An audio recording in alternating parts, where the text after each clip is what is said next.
saw Alcaraz do it, and he learned from Alcaraz, which Alcaraz showed. Alcaraz did do it effectively at Wimbledon, not this week. But yeah, no, you're right. Medvedev's coaches would have told him already.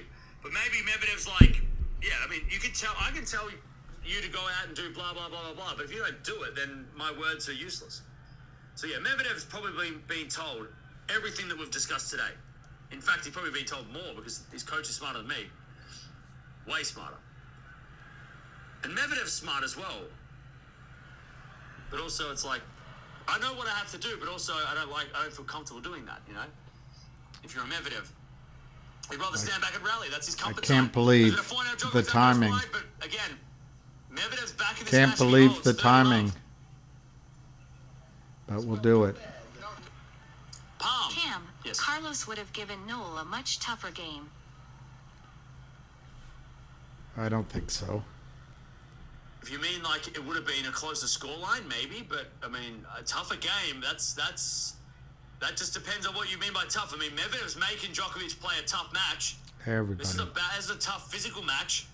Alcaraz might have made it a tougher, would have made it like him have to play. He would have maybe hit more winners if you're going with that. But Medvedev's made this a tough match. Look, you guys all. Hasn't reflected that for him, unfortunately. You guys. Double fault, 30-all. Medvedev wins that second set. That you probably wouldn't say that. By the way, that second serve just missed from Medvedev. 30-all. All right, come on, bust him again. Probably would have made it Break him again. tactically a different match. Break him But again. physically, Medvedev is making Hey, Djokovic Heidi. work harder than anybody else has. Robert, I didn't week. see everybody. So the forehand rally now to the forehand of Medvedev. Djokovic backhand on the stretch. Medi backhand. Again to the backhand slice. Come on, Djokovic. let's get it. Another backhand. Into the backhand slice of Djokovic. Medi with another backhand.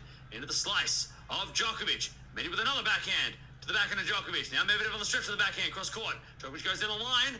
Great shot, Djokovic. Yeah, good. Perfect down the line backhand. Good. It's 30-40. All right, break him again. Break back. Break him 2 again. games away.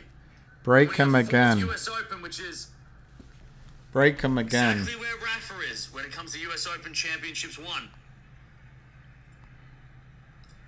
Okay. Medvedev needs that serve. Break him again. And this one goes in the net. Second serve. All right, good. Second serve. Double fault. Double fault. Goes in. The return goes to the backhand of Medvedev. Medvedev in the net. There's the break. Yes. Tough for Medi. He gets the break back. That is good news. Good news. Buenos gracias, senor. Taco Bell muy bueno. Thank you for the donation. It's not too bad. Anonymous. Was hoping Medi would win this to at least make what appear to be the best 3 players from their era's Grand Slam winners. Noel Big 3, Medi Next Gen, and Carlos New Gen. All the more impressive that Carlos defeated Noel at Wimby. Yeah. And I'll Look. say it again. The difference between the Wimbledon and this match was that the second set went to Alcaraz at Wimbledon, and Medvedev couldn't take the second set here as he serve and volleys Djokovic again. Beautiful serve and volley. If Alcaraz didn't win the second set at Wimbledon, he would have lost that match in 3 or 4. If Medvedev had won the second set here, this could be the 5-set epic that we got at Wimbledon. So the tie breaks in the second set. If Djokovic wins them both, he probably wins both those matches. If he You wins, see that? If he loses one and wins this one, Novak Djokovic, Daniil Medvedev is historic U.S. Open final. No one predicted. but like I wouldn't discredit credit. Well, let me just show Medi you is definitely still something. the best of his generation. I predicted it, and if you go back, Grand Slam finals now. if you go back on my video, one of them, you'll see it. Is it equal Dominic team in Grand Slam finals now? But see, I had Medvedev, He might have one more. Medvedev Back and slice down the forehand of Medvedev. Back now from Djokovic. playing Djokovic. 7 points away from history. Back I had now. Medvedev Djokovic. So they say no one predicted it. I predicted it. Predicted He's it. got 4, so he's the best of his generation, hands down. I wish I could be watching it, but Probably should have won the Australian Open last year. Probably okay, Joker. could have won. Had, Look, it guys, would have been a really interesting third set. I know there's But, this sense that yeah, GTII's become an orphan. And that's one feeling. The other feeling is that, oh gosh, I'm missing out because Finger is going to run and I'm missing out. I'm in a dog. These are not, the first is not controllable. The second is an emotion that you have to try to suppress. As you know, as you know, when Ham came on with Ace and answered questions, Ham answered that question. As soon as Finger runs, you're going to have people that have tens, if not hundreds of millions of dollars ready to go to the next deal. The next deal will be GTII. In my opinion, Finger moves this coming week or the following couple of weeks. Finger moves first. GTI does not go first. Finger moves first. At some point thereafter, GTII will go. 5-2. All right. All right. All right. All right. All right. I can't watch it, though. I can just hear it. So it's 6-3, 7-6, 5-2 to the good guy. Although I really like Daniil Medvedev. I really like him. He's a great guy. All right, so it's 5-2. Daniil is well, Brian, a lot of people, you have mostly GTII and some Finger. And you know, if I were making a new investment, it would be a tough call between Finger and GTII. Why? Because for the money, you can buy more shares of GTII than you can buy of Finger. And I think both have the potential for the same explosive upside move. I just think Finger is a better fundamental story, no question. But for a squeeze, it's not about the fundamentals. Look at GME and look at AMC. Both companies that I don't see what they have. They had squeezes. HKD, TOP, not particularly great companies. They had squeezes. So squeezes are not about fundamentals. All right, well, I guess we're going to have to tune in without knowing who won. It's just how God sets things up sometimes. But we'll have the hamster on and hopefully catch this in the reruns.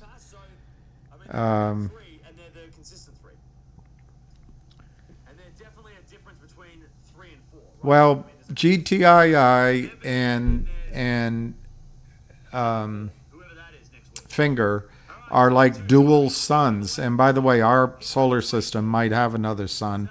Jupiter might have been a sun by some people's thinking. But Love 15, all right. I wish I were watching this right now. So you'll have to tolerate me listening to this guy. It's like listening to a tennis match on the radio. 2 minutes till Ham comes up. So I get to maybe see the end, hear the end of this match. Probably not, though. 3 points away. I'll just have to try to watch a rerun. They usually put a rerun on after a few days. All right, 1 more minute. Just serves. Let's have something happen before I have to call him. I want to see a score before I call him. Dolphins are close. My knees are hurt thinking about tennis. I know. Hey, it's Love 30. Love 30, 1 minute to go. I don't think I get a chance. I got to call in. Darn it. I got to call in. So it's just how it goes. Okay, it's 5-2. Did he win? No, I can't see him win. I have to call in for you. You got It's your 5-2. audience. You're the just gonna voice. Congratulate you. Hold on 1 second. Let me start. I got to move this quick because I got a lot of people joining in. Hold on. Well, Hold on. yeah, Alcaraz is great, but Alcaraz, you guys, somebody said, "Oh, Djokovic is done." Alcaraz, I predicted Alcaraz would lose to Medvedev. All right, listen. See? Hold your tennis point there for a minute. Let See? me move it along. All right, again, here's everybody, the welcome. voice. Sunday night, just trying to update everybody on what's going on here. Again, this is not the buy or sell. This is for education about security fraud and updating you on what we see in finger motion, GTII, MMTLP, and the whole cast of things. I have a couple of shareholders that are going to call in, and I'm going to introduce them, and I'm going to want them to tell their stories. And I'll keep it short and sweet. I'll move it along quickly. I just want to tell Ace, you can wear the stupid 49er hat. Congratulations on your win. Doza, FSU, just scored again on LSU, so you can keep hiding in shame. And Bill, I wrote down congratulations on your tennis win. So It's not over yet, but oh, come on. That's, it's 5-2, and the guy's on life support. He knows what he's doing. All right, so I'm going to have a couple of people call in, and I'm just going to move it along. These are shareholders. I want you to understand that you guys are probably the same thing as everyone else. I don't know everyone. We started to meet as time went on, and from one person to the next. And I just want you guys to understand that, we're not sitting here cold calling people, telling you to buy the stock. No one's doing that. This is about education. Education has brought many people to the forefront to understand what's going on here and how you're getting ripped off. Obviously, you can see this is the biggest crime in U.S. history, which we reported many times. The SEC is caught, and it's MMTLP with FINRA. I don't even know how they keep allowing this to continue one more day. It's just amazing. But I do think it's going to come to a head. I just want to touch on a few things as we're moving along. People are talking about these new option series that opened up to 12 and 13s. Like, I don't even know if it's for September or October. I have no idea. But again, if you're trading options, they expire weekly. You got to be on your toes. You can trade them. If the stock starts moving up and you own in the money calls, you can always sell your call and buy a cheap call with the profit. That's called rolling up. You sell your 5s, your 6s, and you buy the 7s, you can buy the 10s, 11s, and the 12s. We all know they're a crapshoot. We all know that. It's called rolling the dice. If someone would have told you to buy the GameStop 20s when the stock was 10, you would have said, "What are you, crazy?" And then it went to 500. So imagine paying 25 cents for a $20 call when the stock is 7. You would have said, "It's 13 points away. It's never going to get there." And when it ran through that thing, it never stopped. Okay, that's crapshoot options. That's that game. If you believe a stock has a big move coming, for whatever it may be, whether it's a takeover, a contract, or whatever it may be, and you think you can get a big move, people do play options. And you know what? You go from in the money calls, the 5s go back a little bit with 25, 30 cents. Now they're $1.70. The 6s were a quarter. I think they're $1 now, or $1 something. I'm not even sure what the prices are. But you can see, you buy them, and they can keep moving, and they keep moving along. All right? But the new option strike is opened up. I'm not sure which one it is. I can see in the morning. I can't see right now. And just let me check, William, if your game is over yet, so that you can get your head in the game. I can't see any scores. People are letting me know. I guess Djokovic is now serving for the win. Again, so I'm just waiting for the first gentleman to call in. Lou, if you're listening, give me a call. We'll get you on and walk you through this and move it down the road. And after I finish with these 4 guests, 15:30. Oh, hold God. on. If I listen, guys, hold on a second.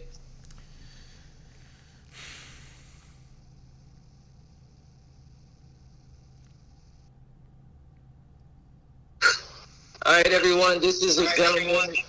This is a gentleman I met named Lou. And Lou, I just want you to tell everybody why you're here and how you found us. That's all, basically. Okay, so it's about a year ago. I would say, a buddy of mine, Tommy, told me about you got to get into GTII. Got to get into GTII. So I started to think about it, and I was like, all right. And I looked into it and I researched it. And I started following Avid. I started following William. Then I met Ham. And long story short, I just bought a little bit at a time.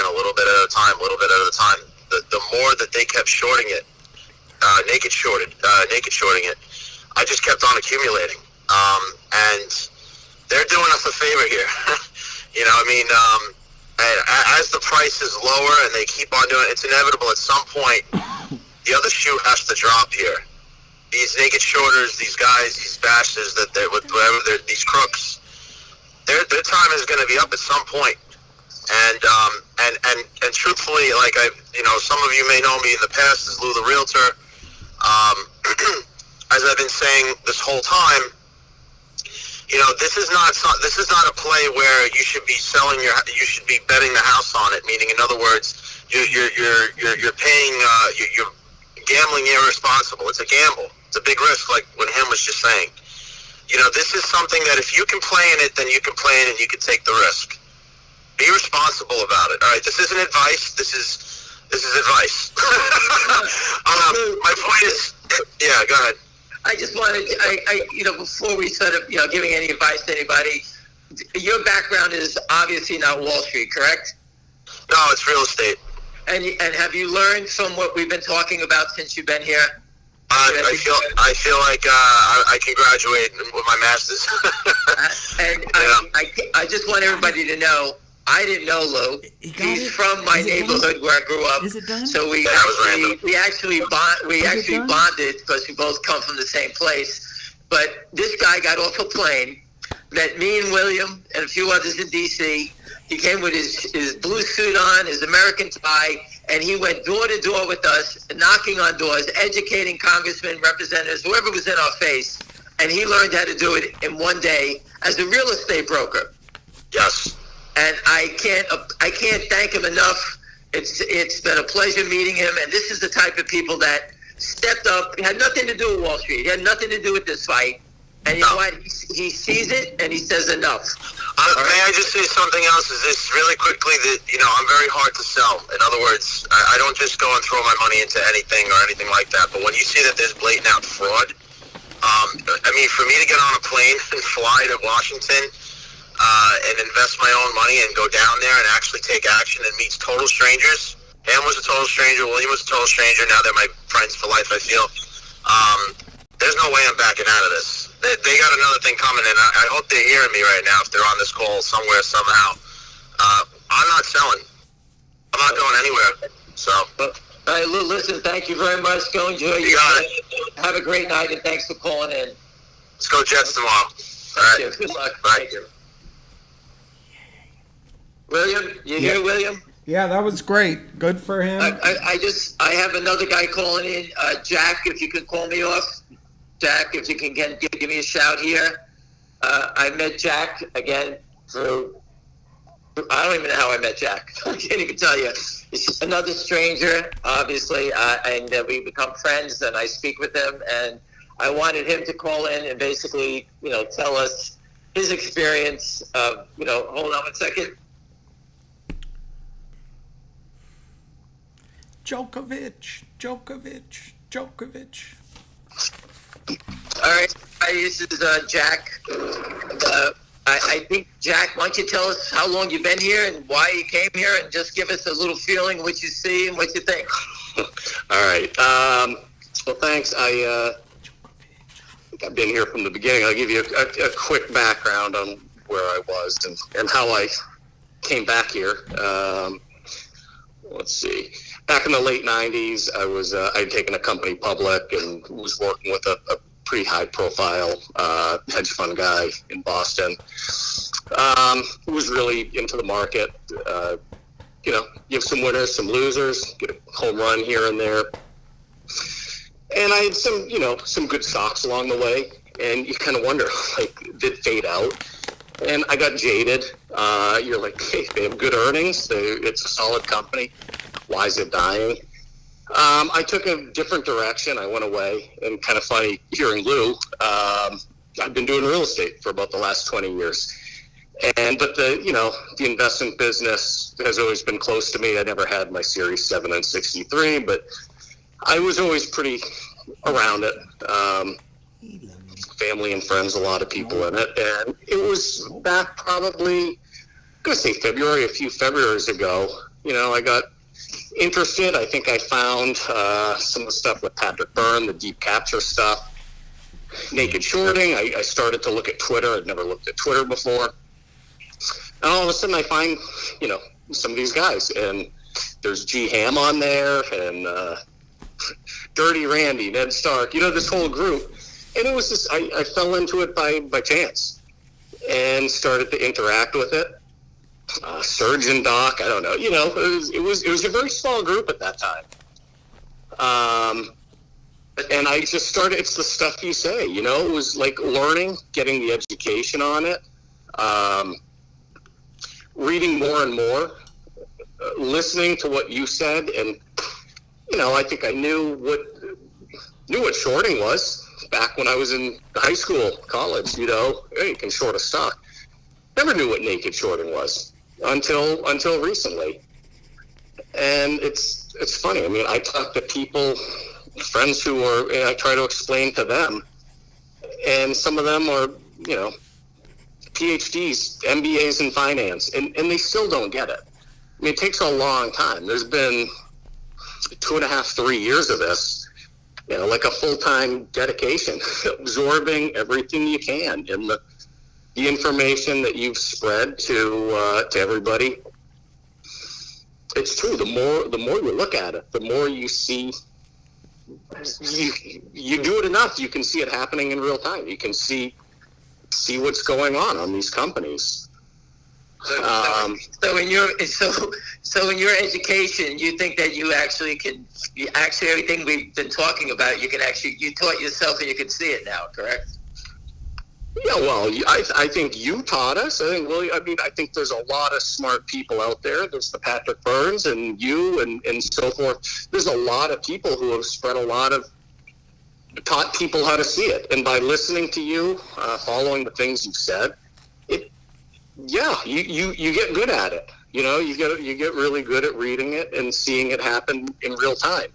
And you learn more and more, and you get better at it. Jack, let me ask you one quick question, because some people say that, have any of us ever called you, did I ever call you up and pitch you to buy a stock or anything like that? I didn't even know you. No. I'm just saying, never even met. I mean, I this group of people, like, I feel like you know them now. I mean, it feels like this weird family. I'm not some, never been this internet message group storyboard person. Like, I like interacting with people in real life and seeing them, but it's bizarre how this has happened. Like, I feel like I know these people now, but no, nobody's ever pitched me on this. Nobody's ever said, I just want people to understand that this isn't some network of people working to get people to buy stocks. I could give a rat's ass if you buy it, sell it. You could do whatever you like. Again, it's your family, and Jack, I appreciate. I'm here because I believe in it. I think something really big is brewing. I think we're about to snap. We've all had, anybody who's been here a year or two has had the opportunity to make their money 5 times over multiple times. I mean, how many times have we been $1 to $3 to $5 and back? If you wanted to trade this thing, you could have. I haven't done it. I mean, I've stayed in it because I really believe. Some of us, we've got, you say it, we got the little saying, not here for $1, for a life changing. And that's why I'm here. I'm not here to say, oh, fingers are going to $9, I'm out. That's not why we're here. I think it just feels really real. It feels really different. I think something is happening, and nobody's got a crystal ball. Is it tomorrow? Is it Wednesday? Is it in 2 weeks? Is it in a month? I don't know. But it sure feels like something different is happening. And I think the name is getting out. You know, Avid Trader says, I think I saw him say that finger, I believe, was the #1 trending symbol on Thursday or Friday on StockTwits, Twitter, whatever. Well, I don't know, whatever these boards are. I mean, the word's getting out, and from what I'm hearing, I think there's bigger money. I can't affect the stock. I can't do anything. I own a lot of it. I believe in it. I'm all in, but I think there's some big names watching it now, and I think it's the story's real, and it's. I think we're on the verge of something big, and I'm just happy to be a part of it. You know. Well, listen, thank you very much. Go enjoy your football game. I have another gentleman calling in, so if you could just hang up, we'll just move it along. Thank you again, Jack. All right, thank you. Bill, you here? Yeah, I'm here. I just want to make sure I don't get disconnected. The next gentleman, I'm waiting for him to call me in, call in. And For this, I gave up the end of the tennis match? They won, so Okay, don't worry about good. it. Congratulations. But the next gentleman, I'm waiting for him to call me, and this is a gentleman that, on his own, went to the FBI. Oh, terrific. And, Terrific. And I wanted him to call in. I will be very frank, very short with him. This is a situation where I don't want him to, get exposed or whatever. It's not everyone's business, you know. And I just want him to call in. I want to ask some basic questions. He'll give me 1-2 word answers. I don't know. And I just want people to understand that we're not fooling around here. There's people that have done this. I've done it. You know, I know other people have went to the DOJ. We call the SEC. This is a very serious matter. And, for those people who think we're fooling around, we went to the police. We called the police. So if anyone who writes down this is a pump and dump or this and that, we've called the SEC. We put the truck out there. We called the FBI. We've done everything possible. And I know you guys hear me say it, but I thought maybe it'd be interesting if you heard it from a person or a shareholder like yourself who took it upon himself to go do it. And, just to see what can happen here. Hold on 1 second. All right, here we go. This is good. I think this is great. It just got disconnected. I have to wait for him to call back in again. I'm sorry. I just don't want to get everybody disconnected. I'm just waiting for him to call in. Anyway, let me just move it along while we're waiting for him to get back in. I wanted to talk about the battle of $6. The other day at $6, they were huge buyers, 1 million shares, and these guys fought like hell to hold it below 6. All right, and they did everything in their power. And the next day we were 660, up 10% higher. What the hell is this $6 battle about? I can't even figure out what they were fighting about.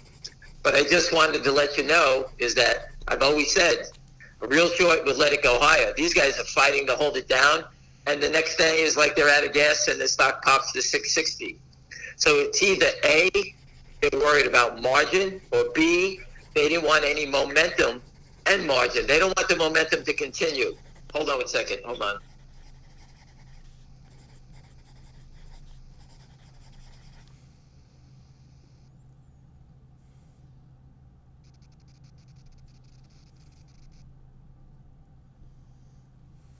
I'm sorry, that was my last caller was calling in. I just told him to wait. The other gentleman, I guess we're behind on schedule. So anyway, well, you know what? Dirty Mayo, call in. Let's go. I'm gonna have Dirty Mayo call in, and this is a gentleman that a little rough around the edges. If you have your children on the phone, put the earmuffs on, as they said. He's great. He's great. And so's Jack, and so's Lou. Lou, I'm just saying that I wanted to have people hear other shareholders instead of me just blabbing all the time. Again, what they say, let's see if he calls in here. I'm sorry, I'm not great at this stuff, but my secretary's out today, so It is the weekend, so my office is closed and my secretary's not here. But anyway, I'm not great at this anyway. But hold on, here he comes.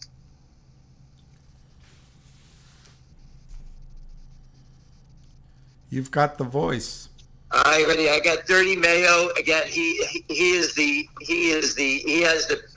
face only for radio. He is made for radio. This guy. So anyway, Dirty Mayo. I want you to. I lost him. I'm here. Oh, there you go. So, Dirty Mayo. so Hold on. First off, I want to say something. I was listening to Jack. I don't know if someone called in or whatever, but he mentioned, these guys saying pump and dump, this and that. Are you kidding me? We've been here 3 and 4 years fighting this fraud. Finger has deals with the telecoms, with insurance companies, and its market cap's like a little over 300 million, right?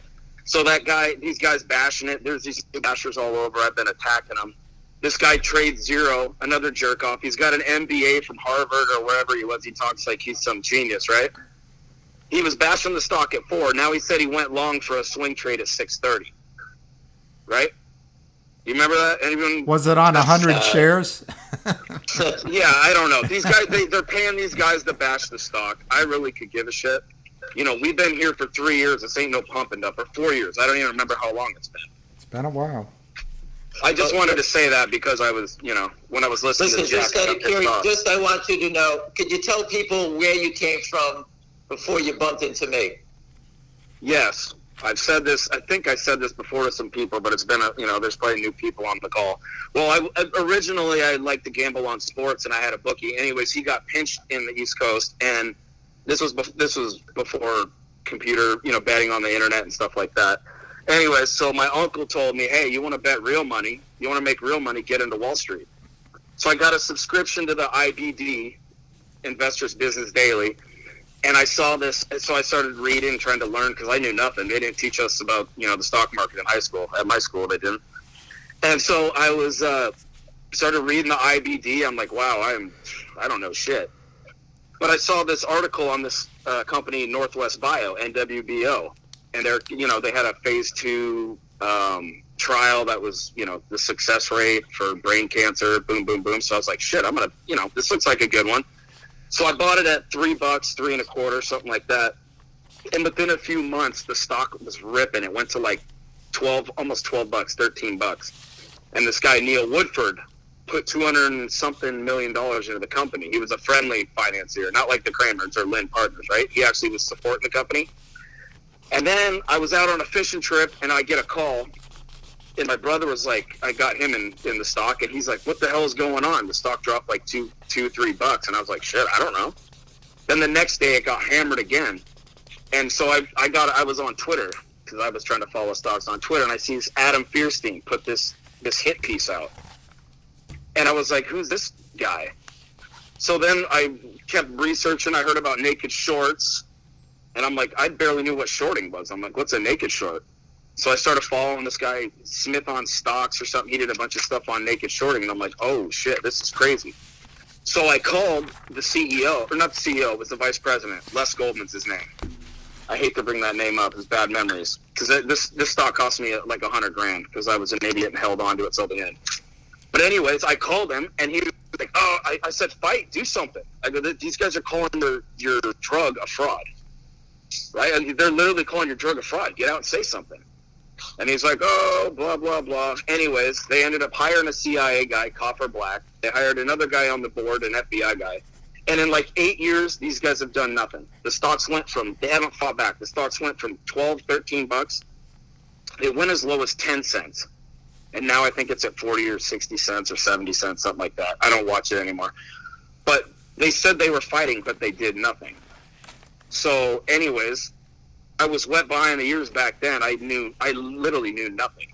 Now, so I ran into Ham, of course, and so I've been educated, and now all I do is invest in companies that are willing to fight back. Because we saw with Mullen. We thought Mullen was going to fight, right?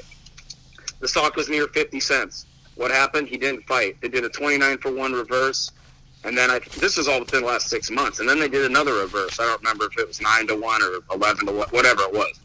Shareholders have been destroyed in that company. So I'm with Finger. They're fighting. They paid off the toxic note. I'm with GTI. They paid off their note. And I'm not stopping until we bury these guys. Sorry if I ranted there. Bravo.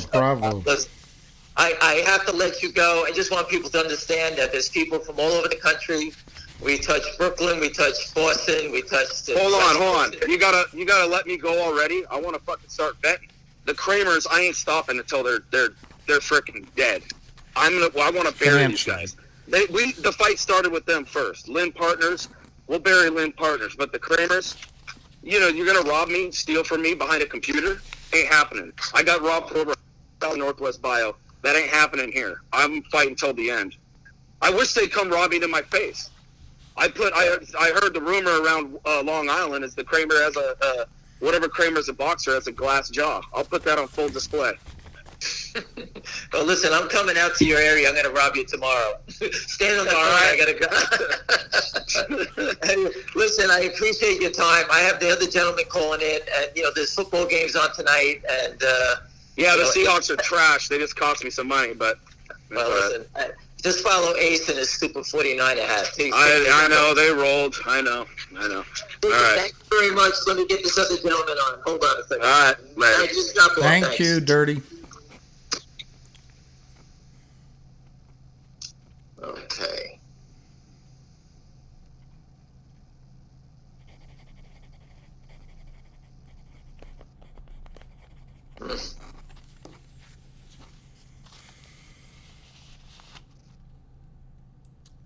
Sorry for the silence, everybody. He's connecting a new voice. And welcome, Counselor Diamond Hands. Everyone, you there, William? Yep, we're Everyone here. Pickleball, you here? Yeah, I'm here.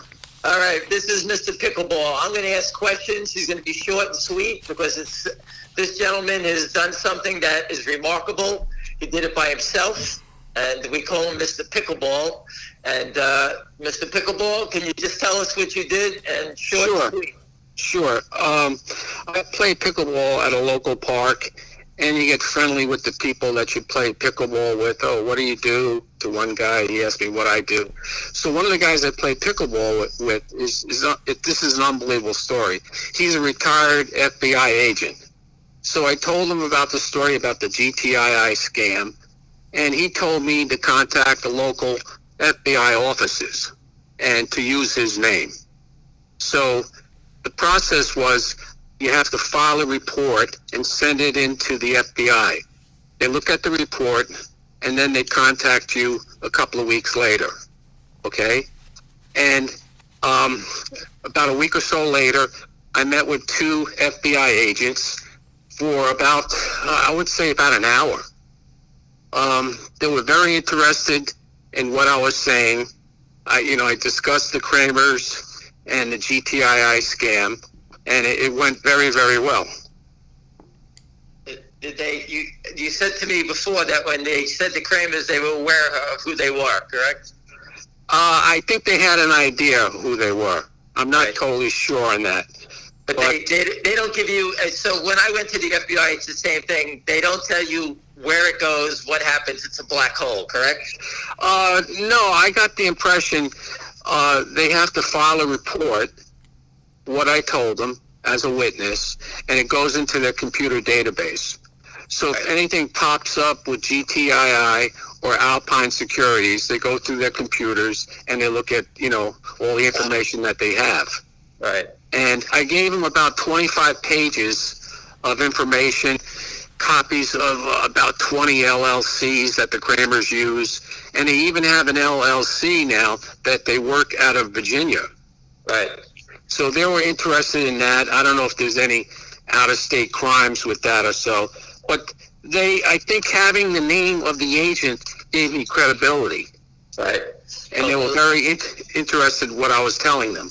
Well, that's how I got to the FBI. It came through a very prominent guy, and he took me to the highest level, a top East Coast guy. And they tell me they investigate, and they won't give me the outcome of where it comes. So I basically, if they reach out to me, I'll give them the answers. But other than that, I started at very near the top, and I appreciate what you did. I won't keep you. I won't keep you again. Thank you, Mr. Pickleball. You can just hang up. Yeah, one other thing I wanted to mention to you. I did mention about the San Diego scam that happened out there. Yes. Oh, against the Westpac. Yeah, Westpac. So I think they were going to investigate that as well. All right. Thank you very much. Have a You're great welcome. night for calling, and I appreciate your time. Sure. Thank you. Thank you. Is Ham a good pickleball player? Oh, he hung up. He knows. He hung up. So we can never. Anyway, I guess I wanted you guys to see this stuff. People think that bullshit. There's no bullshit in here. This is serious stuff. There's money online. It's your money. It's my money. We do not fool around. Okay? We keep moving the boulder down the road. Again, I met many people this week. I'm pitching people that are serious investors that want to know more, that have come to friends of ours, hedge funds, money managers. We pitched a very prominent guy the other day, a friend of ours from the West Coast, pitched a monster guy, and they're all thinking about it. I can't give you too much of that details because, it's all, as far as you're concerned, it's all hearsay. You don't know about it. But I just want to let you know that these are people that I don't even know. And everyone's doing a little piece. And this is how you win the battle. Everyone fights. We rowed a boat together. We burned our goddamn boats. We can't go back. As you can see, Dirty Mayo, we're not going away. We've been here for years. We're not here to make a dollar. We're here to squeeze it, force them to buy back their shares. No one is going to protect them. The SEC, the Kramers, or Lynn, and I call the SEC and the FBI and say, excuse us, we making sure that a couple 100 million shares, we don't have any money to pay for it. Can you help us out? They can't call the cops, all right? They can't do anything. They tried their hit piece from Australia and finger motion. That didn't work. They try every trick in the book, all right? But I just wanted to let you know, don't fall for any of this shit. The proof, the data is right in front of you, all right? So, again, I just wanted you to hear about from different people, all different walks of life. I don't know any of them. We bonded together. We reached out to each other. And as a team, we keep moving down the road. And I appreciate everyone that joins the team. And I can't thank you enough, Dozer and all these crazy people that we met, and Ned Starks and Scott, real Scott Dodger, the Dodger guy. He did a great piece on the piece in Australia. People do their legwork. They put their time in. And you guys, it takes a lot of time and effort. I can't scan everything in the world. I try. But, I miss things all the time. But again, I appreciate everyone's time. And let me just go back to this battle of 6, which I just told you it broke. Now we're at 660. Where's the next battle? Well, I don't know what the next battle is. But if you do want to buy the stock, remember, the stock is at a level now where the shorts may let it open up tomorrow, then attack. So the way to do it, we're at a level now where you buy half or buy 25% or whatever you're going to buy, then bid for it if they try to attack it. You saw them attack it the other day, got the 680, they pushed it back down, and then it closes strong. The trend is your friend. The trend is up. So you can see these little push downs. The problem they have now is when they attack it, there's buyers there. All right, that didn't happen before. Before we had these air pockets. If they hit 660, they drop it to 6 real quick. That's not happening anymore. There's people standing there, and they're big buyers. Okay, you saw it the other day. There was a bid for 1 million shares at 610. All right, whatever, 605, excuse me. And they tried to hit it, didn't work, and then once they back away from it, it goes the other way. This pattern, the walk-up pattern, is the best pattern you could possibly have when investing in a stock. Change the symbol. If you see this pattern, you can see it. I put it up on bar chart. I got that opinion from bar chart.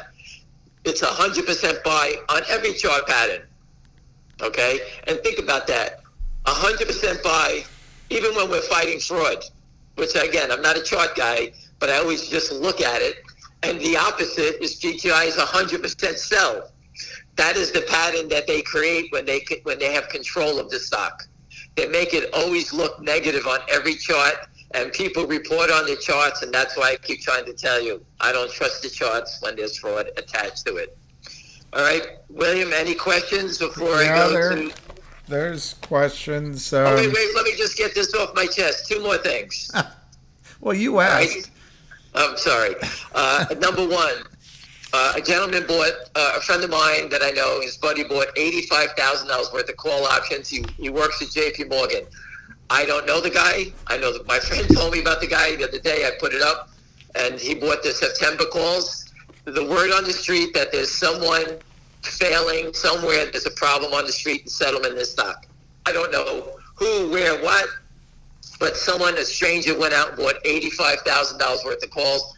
I don't know which ones he bought, but for a friend to tell me September, that, right? September? yes, that's pretty close to trying to nail something on the head. Right. That's a pretty big bet. So I understand, options, we win, we lose, this is a big roll of the dice, Think about putting $85,000 on a roulette wheel and you got, 1 of 36, this is what this guy's doing. Anyway, on a different note, my last one, then I'll shut my big mouth. I just want people to understand. I posted about GameStop.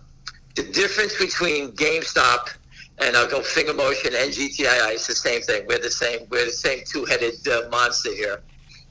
Is that in GameStop, I posted it, I did a report on it, I told everyone on the street to buy it, and people didn't believe me. All right? I had a group of people, pretty good, I keep remember 15, 20 people that bought it. I pitched 200 people to buy it. And 15 to 20 people bought it. And my friends were buying sizable positions at 3 3/4. They flipped it at 7, 9, 15, 18, and I think the highest we sold it was 115 or 118. I can't remember. That was it. Because they didn't understand naked short selling. They didn't understand the power of the move. They didn't understand it. In today's world now, fast forward to finger motion, let's use finger motion for now, and GTII. The education that everyone on this phone has, and Dirty Mayo, and Jack, and Lou, and Mr. Pickleball, and everybody here, everybody understands why I believe this is life-changing. I believe GameStop was life-changing, all right? Again, but I didn't know how high it was going to go. After seeing that, the reason that these two stocks can go higher is because we're all educated. Everybody understands it. We're not talking about a store in the mall that no one knows anything about.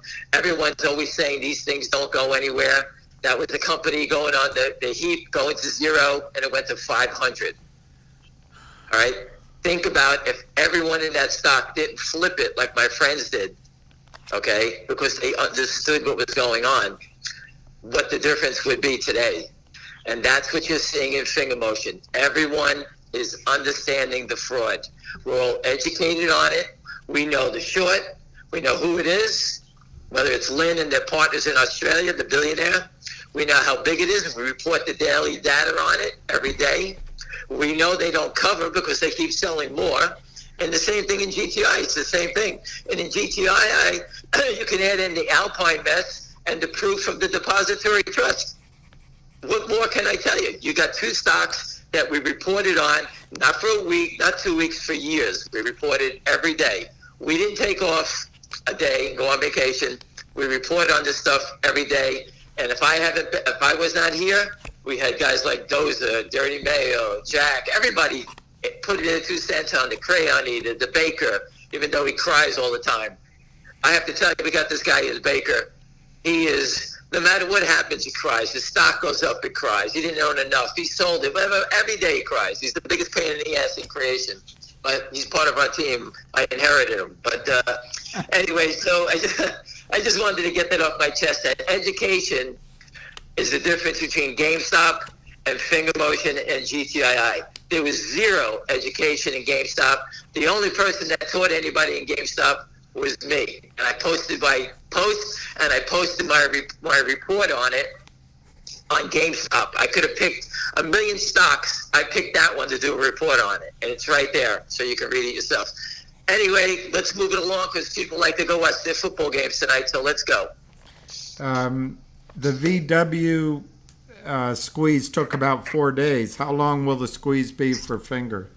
I think it's going to be quick because I don't think you're going to get any interference. I think the street knows this is going to be like a one-hit wonder. There's just Lynn Partners. No one's going to short sellers don't like to go run in front of a speeding bullet. They're not going to jump in front of it, right? So the word is getting around that there's one person that's short a lot of stock. Maybe a few stray guys, but the word gets around and no one stands in the way. I told you the other day, my friend got an order to buy 50,000 shares from a short fund that was going long finger motion, not a naked short fund like a guy who shorts IBM, NVIDIA, things like that.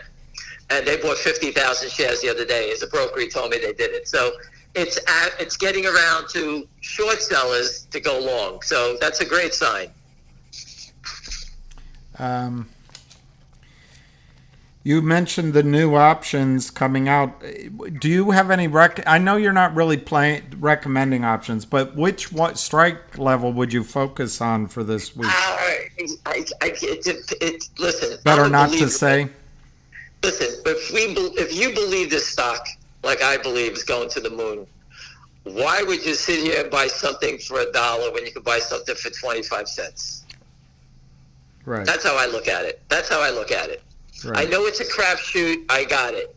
But there's no risk. Your risk is what you buy. If you buy one option, you bet $25. If you buy 100 of them, it's $2,500. 50 of them, it's $1,250. You can buy 25 for $6.25. You can buy 10 for $250. If you buy 10 of the 10s or the 11s or the 12s, if the stock goes to 30 minus 12, you make $18. You got 10 of them, you make yourself 18 grand. I mean, it's, that's what you look at. If it goes to 100, you do 100 minus 12, you make it $88. $88,000. I mean, just why it's, if you can't afford the stock, owning a cheap call, is a way to play. That's how I was taught. If I bought the fives were 30 cents when we started BSing about this thing.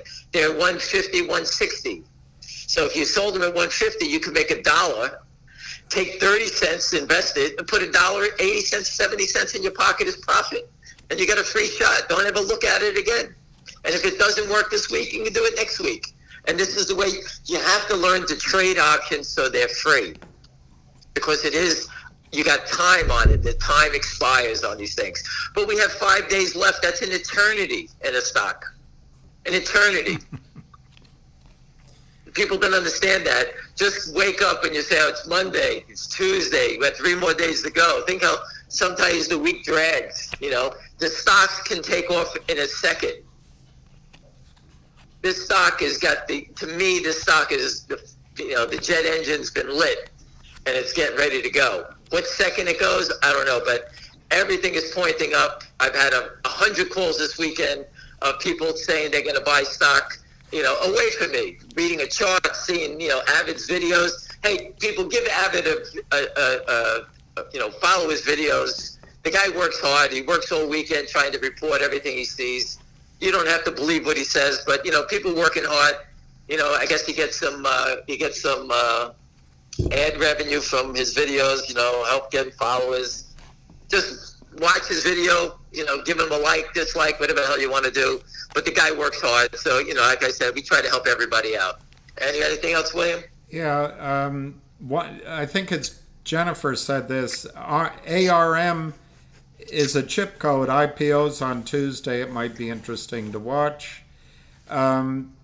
Trading volume in GTII a year ago was much higher than it is now. Does it mean anything that the volume has slowed up?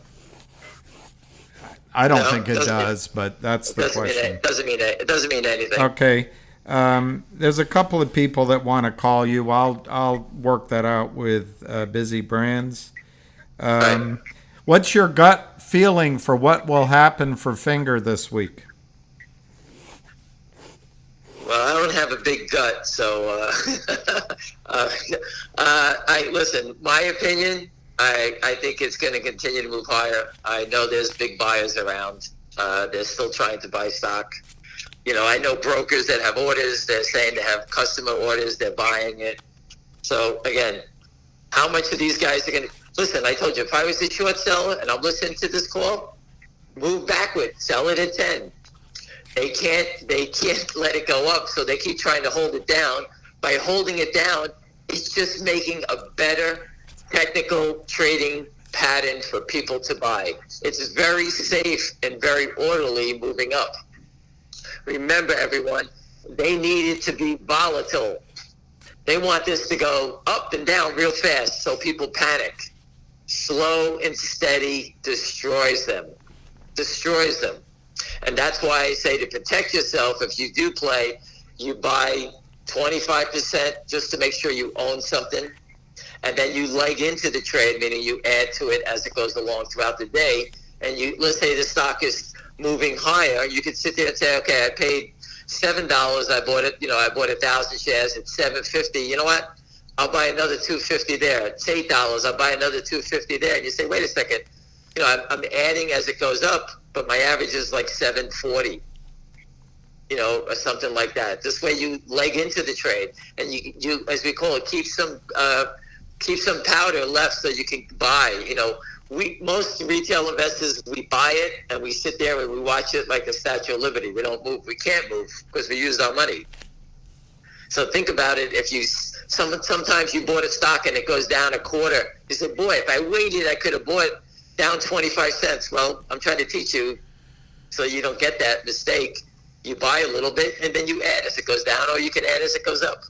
This is my question to follow up on that. You mentioned that there's rumor that a company is in trouble because of Finger. How quickly could that translate into a buy-in in the stock? It could be over with. It could be over before tomorrow morning, if that's true. Yeah. It could be over within a second. Yep. Maybe the short's trying to negotiate a loan. Maybe the short's trying to beg for forgiveness. Maybe the short's saying, instead of paying 20%, I'll pay you 70% to borrow money from you. Jeffrey's the prime broker trying to lend them money so they stay alive another day. It could be 100 things behind the scenes that we can't see but are happening. What's the floor on Finger after it squeezes? Do you have a sense of where it might pull back? Well, if it squeezes to the moon, mm-hmm. and you're sitting here at the end, then you're going to be, just look at the AMC people. Wall Street has no mercy after a short squeeze. When you get a short squeeze, that's Wall Street's way of saying you hit the lottery, be happy, correct? Right. When it settles down, if you bought the stock at 6 and you sold it at 600 and it pulls back to 6, and the company's good, why wouldn't you take a shot? A 6, 10, whatever number. Listen, GameStop took 2 years for it to finally come down, right? It took a long time. It took a while. It took a long time. So I don't know. I think this could be an HKD type thing, of Volkswagen, where it just goes and goes and goes until the jet fuel runs out, and then it comes back down. There's one guy that said he thinks loaning dollars to companies and then shorting their stock seems like organized crime. Correct. Congratulations. You get the medal today. I mean, it's not really a question, but yeah, you got that's it. Exactly. You broke it down in basic terms for everybody to understand. They loan money. They short the stocks. They actually give money to the companies. They give the shareholders money back to the company, and they kill the stocks. Yeah. Think about that. That is 100% organized crime. You're correct. And that's what we tried to show you. Another person asked, could GTII right now, could it be a sting operation? In other words, is it a trap by the feds to capture the shorts? I don't know. It's a good question. I don't know. They know about it. That's for sure. You just heard that, right? That's right. I told you I did it. I know other people have done it, but this gentleman was nice enough to come on, and he went on his own, gave 20 pages of documents, filed a report. That's what you have to do, and it's been done. And he sat with them for an hour, he said. All right, so you can't get any better than that. So for all the people think that we're bullshitting, we're not bullshitting. Can it be life-changing in Finger if you only have 200 shares? Whatever it takes that you can make money on, yes, you can make. What happens if you bought your 200 shares and it could buy you a new car?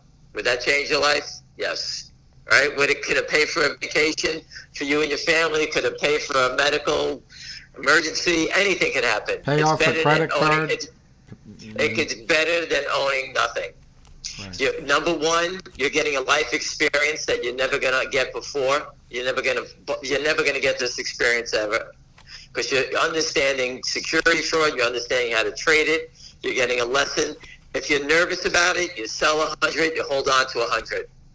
All right. I don't know what you paid for 200, but if you own it at $3 and it's 6 or 7, you sell 100. You got 100 shares for free and never look back again.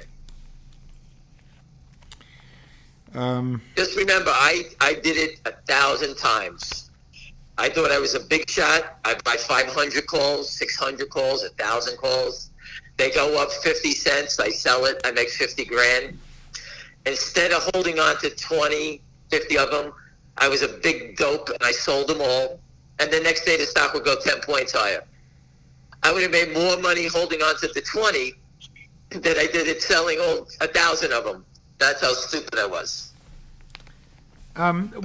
What's your feeling about people who come on these channels to shill and to defend these shorts? Do you feel like these are good people? No, listen, I think it's great. Listen, I welcome them. So when people go break into your house and try to murder you, these guys will come defend them. That's what I figured they like to do, right? Now, listen, please, let's go rob the kid from it. Let's go take the $5 out of this kid's hand, and we'll defend the criminal. Who would want to defend the criminal? Everyone on this call, if there is a shill here, we have families, we have children, and we're being robbed. Tell us what we're doing wrong or get lost. All right? Call a cop. Stop bullshitting us. Get lost. We have families. We can see it. Lynn Parton is notorious. The Kramers are notorious. Alpine's under investigation from everyone. Everyone's trying to shut them down for fraud.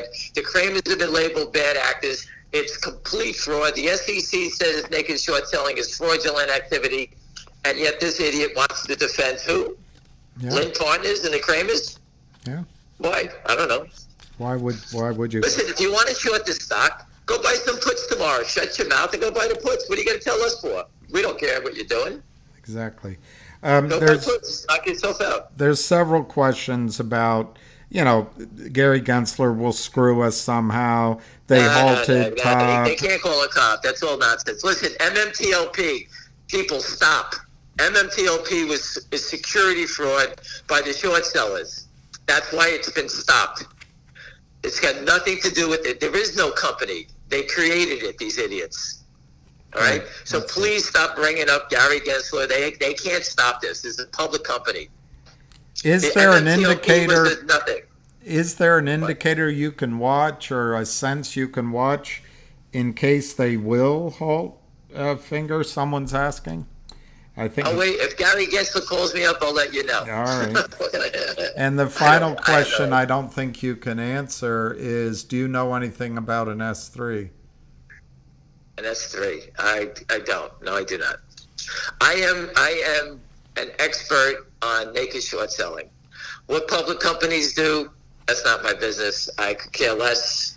All right, companies are here to help build their businesses and do its best to protect their shareholders. If you feel the company is fighting for you, then stand behind it. If they're not, then run away. That's how I feel. AMC, I had a guy in the guy's box at the Kansas City Kansas City Skybox with the guy. I put the picture up of the guy telling the CEO he needs to fight back, and he did nothing. I told you at that point, whenever I put that picture up, I put it on Twitter. He said he was doing nothing, and the stock has gone straight down. What else can I say? MULN, I spoke with the CEO. I spoke with his attorneys. I gave him all the information. He said he was going to do it. He did nothing. What happened? Straight down the toilet. CELU, I met with the CEO. Great guy, great company. He didn't want to fight back. Straight down. Next. That's how it works. Yeah. Seems like organized crime. Well, you're dealing with CEOs that don't understand the equity markets. All right. Well, and they're, in fairness, that's not their job. That's the SEC's job.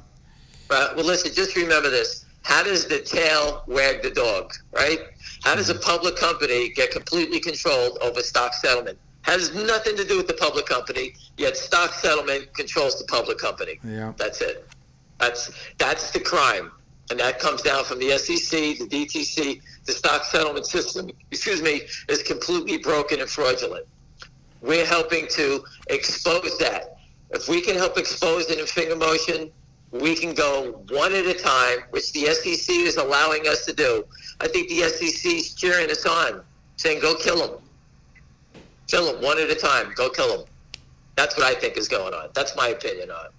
There's quite a few shills on here, so I think you're over the target, and I think that means something's coming. Any bozo that comes on that says they want to defend the crook, go to the SEC, go to the FBI, have some balls. Don't come on our stupid channel, and don't tell us. I really don't care what you have to say. Get lost. I could care less. Exactly. Could Finger go over 10 this week? One long-time listener is asking. I believe it can. That's my opinion. The stock looks like it's ready to explode. Again, if you are nervous and you're living on the edge, please take care of your family. Don't be afraid to sell it. No one's going to bite you. There'll be others. When we win this battle, there's other battles to come into. So again, if you're nervous, please. It's not an easy game. What are your thoughts about a market crash coming in October, and how does it affect? I hope it comes and they slaughter everybody because everyone deserves it. How will it affect our stocks? Our stock could go up because everyone, when the shit hits the fan, everybody goes to make sure they secure their money. If they're lending it out, they pull it back. It's just like life. If you're in trouble, everyone you lent money to, you go try to get it back, correct? Right. Everyone does it, right? All right. It's the same pattern. I told you before, they're going to start to shoot all the generals. The generals are what? NVIDIA, Apple, Caterpillar, UNH, right? Goldman, they started to shoot already. They start taking money off the table and those big names that they jammed up. That's where you'll start to see the unwinding of the market right there. Right. Well, that was the last question. I mean, we can keep going, but that was the last one. Now, listen, we got the Giants and the Cowboys on tonight. I know people want to watch their football games, and I don't want to keep going all night long. But I've been excited all day, and I had to go take a nap. I was fired up too early. I had to get wound up again. But again, listen, everyone, you just heard a guy who went to the FBI by himself, handed the documents in, and I met the gentleman after that. After he did it by himself. I didn't coach him. I did nothing to do with it. All right? You met Jack. You met Dirty Mayo. You met Lou, who came down to D.C. by himself with a suit and tie on. The guy got off a plane, stood toe-to-toe with me and William, and knocked on doors for a whole day, and then he used his own money and he flew home. To me, people want to fight. It's hard to leave your home. It's hard to leave your kids to go fight for your investment. Where does it say that when you buy a stock, you got to go fight for it? Tell me where it says that. I'll tell you guys one thing. Ham may be good on the pickleball court, but the halls of Congress wear him out. I had to hop on William's back. He had to give me a piggyback ride home. I was like mini me on his chest, a little baby. He had to carry me home. Listen, AYP, get ready. I'm coming for you, girl. Get ready. No mercy. I'm going to take care of you out there. All right, listen, everyone, have a great night. We'll see you tomorrow. And for those who can't sleep, a little gummy and take a little swig of something, you'll be out. We'll see you tomorrow. Thanks, Ham. You're the best. All right, thank you. All right, guys, I'll stay on for a while, if only just to talk. Oh.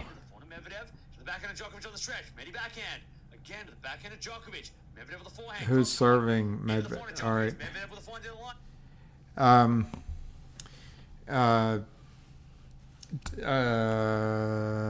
Gosh, New Jersey, I forget your new name, Ocean Sailing, pointed out that TOP went to $260. I want to show you. Here's the chart of TOP. This is, see it up here? Top right here. That's the chart of how it traded. it went from, I don't know, $5, $4 to 260. It took all of about, I'd say, 3 days. I could be wrong. That could be just 2 days. And then it pulled back to $60 or $50. So that's TOP. That's what could happen to Finger. That could happen to Finger. I also printed out AMC for everyone who told me to hang on to AMC. Look how AMC, it went from whatever this price is, because it's reverse split, I have no idea. But look how it ran up, pulled back, and then really ran.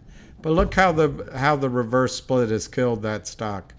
Ultimately, this is AMC. Ultimately, the shorts have a lot of pain here. But because they can break the law under a complicit, indifferent, or stupid SEC, eventually they can make all their money back. This is fraud on a grand scale. And then I printed out GME, which you guys know more about than I do. But look at GME. You've got some low number here, and it ran up. It's taken longer to be destroyed, but my guess is you're going to see the same conclusion. And then I printed out HKD, another Chinese stock. Look how that ran. That's 1 day, 2 day, 3 day, 4 day, 5 days. Look at that massive run. Boom, boom, boom, boom, boom. So you want to have your GTCs in there.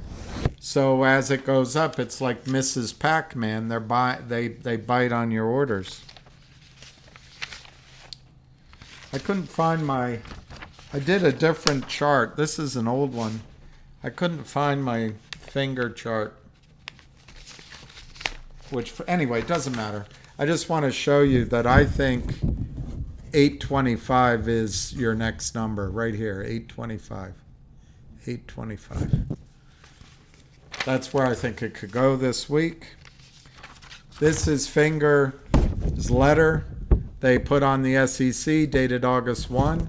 It's the withdrawal of the registration statement, the S1, which to me means they fired Lynn Partners and fired Benchmark Capital. It doesn't state their names, but the S1 was Lynn Partners.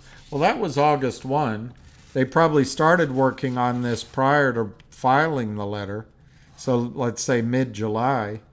So somewhere in mid-July, Finger knew they're moving on to a new girlfriend. And they told the old girlfriend, it's not you, it's me. And so I would expect that, I mean, you can't know for sure, but I would expect at some point Finger needs to, if they've hooked up with a new girlfriend, they need to go public about it. If. A lot of ifs in that statement. All right, so I guess GME is not going to squeeze. I don't know. I mean, there's a lot of coverage and many people that I respect that say it will. I wouldn't trust it. I wouldn't play it. But I don't know. My answer to your question has to be I don't know. The advantage we have in Finger and GTII and some of these others, it's, you know, the landscape is not occluded. It's, you know, it's pretty clear. We can see what's happening. Aaron, if Finger goes to 400 and you're holding, oh, yeah, just get out on the way up. BBYQ is looking juicy. Well, I would say just for you. BBYQ is going to go to zero. I don't, I've been saying that from almost 40 cents. And, I guess you look, that's a company in bankruptcy. They sold all their assets. They're liquidating their stores. They sold the online, the brand names, the baby carriage business, which you can go to Amazon anyway. BBYQ is going to zero. So it may look juicy tomorrow, but I would guess that whoever's writing that is going to try to get you not to buy Finger. The stock to buy this week is Finger. Finger is going up. I mean, that's a prediction, not a promise. Do a printout of, wow, DGAZF. I'll write that down. DGAZF went to 2,500. Okay. Try to remember for next time.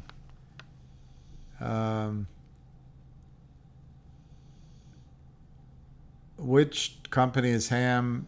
After Finger runs, it'll be GTII. After GTII, my guess is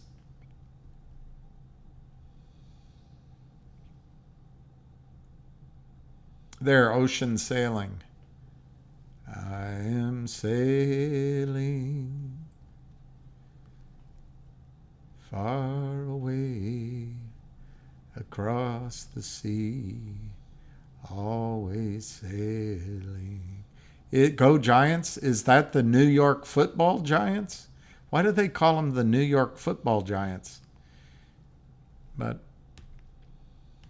I guess to distinguish it from the San Francisco Baseball Giants? Why do people tell you sell one stock for another? Just buy both. Well, if you have a lot of money, if you're Rockefeller, just what do you know? You seem to be a shill, but I'll answer that question. I don't know if you are, but my recent focus over the last several months on Finger is not to tell people to sell GTII. It's not to tell people to get out of other stocks. It's just simply Finger was $1, and the volume, all sorts of technicals are showing, and there's volume. It doesn't show here, but there's volume on another graph that shows a lot of money coming in. So Finger, the market is telling you. I'm just relaying. I'm like a weather man, and I'm telling you what the market, I think, is saying. There's a heavy accumulation in Finger. I think Finger is about to break out. But if you, what do you know? You're just being realistic. Okay, so what do you know? You're not a shill. You're just being realistic. I wrote down some of your questions. Will GTII do a reverse split? Just being realistic. Thank you. You said it feels like a scam. It feels like a rug pull. That's emotions. That's best left for when you have girlfriends. When you're dealing with the market, that's just BS. So thank you. What do you know? I think you're a shill. I don't think you're being realistic at all. I think you're trying to cause doubt. But guess what? The people that are listening here are educated. They know their own game plan. You can take your doubt and go somewhere else. And if you don't like the stock, don't buy the stock. If you don't like the stock, sell the stock.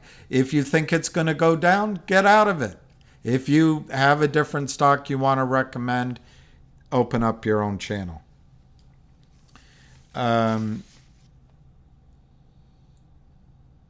I think Finger has a chance this week of going over $8 a share. It's a prediction. And is it a ridiculous prediction? Sure. Maybe it takes longer. But the buying's there. There's well, we don't know. There's a rumor that there's a big company in trouble because of Finger. There's buy-ins coming. It's a solid fundamental story. We know, well, again, we don't necessarily know exactly, but we believe the short position is not short. The real short's about 800,000 shares. The counterfeit, Gary Gensler shares, is 170 million. Finger has all the ability to beat Carlos Alcaraz at the U.S. Open.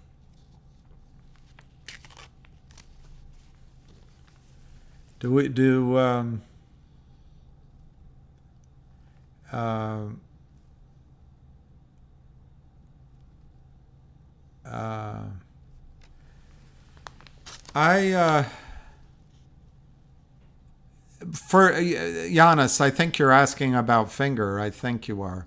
Do we gap up tomorrow? My answer is I think the shorts will continue to try to press the stock downward. The options players are going to try to pin the stock by Friday at the point which steals or claims the most premium. And Ham said they added higher strike prices. So I actually think, yes, they're going to pin it higher, not lower. And you're asking me, where do I think it could trade?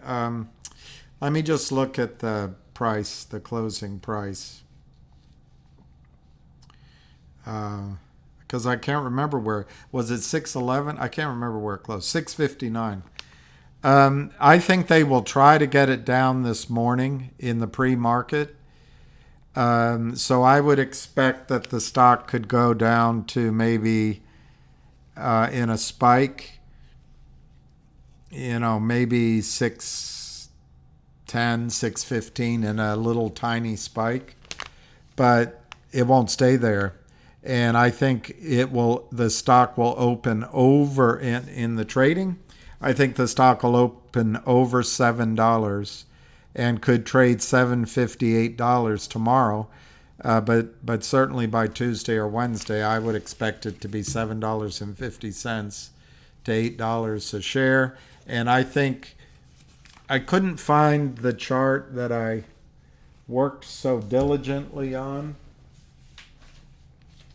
But I've shown it to you before. I just couldn't find it. But I found my old one. And I think 825 is a little bit of a 8. There'll be some difficulty maybe around, I don't know, 7.25, 7.30. But I think 825, $10. Make those three stops: 7.25, 8.25, $10, and then we go to $70 or $90 a share. When is the question, isn't it? What would happen if Finger decides to do a buyback just before it squeezes? I don't think Finger will do a buyback, but what do I know? Finger doesn't need capital, so they don't have to do a deal with the Lynn Partners anymore. But Finger could deploy capital. I think Finger could deploy hundreds of millions of dollars, 50, 100, 150 million dollars, magnificently. Their arrangements in buying top-up minutes and just printing revenues, but the loyal arrangements they have with the top three telecoms, the names in China, That's great. And then they've got the Apple Care business coming, where in China you don't have a choice. They have 5G in most of the provinces, and as you upgrade your phone to 5G, you have no choice. You can't say, nah, I don't want it. You have to take the warranty on your phone. And Finger gets 25% of every trade they're in between for doing very little. That's coming. They have the big data. They have the insurance companies that are in stage 2. They built a laboratory with scientists, mathematicians, actuaries. It's fantastic. There's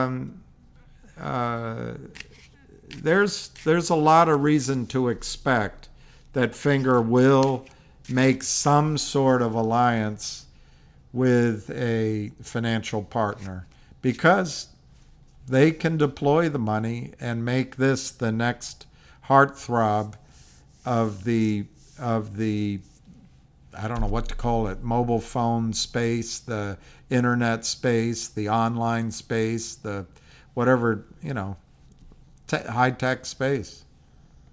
Thank you, Mike Casey. I think Finger should be a longer-term hold. What's my first 10% seller, Finger? Well, I don't own any stock in Finger. I own calls. Yeah, I wouldn't mind a wife if I could find. I don't want to insult. I don't want to say something wrong, but it's.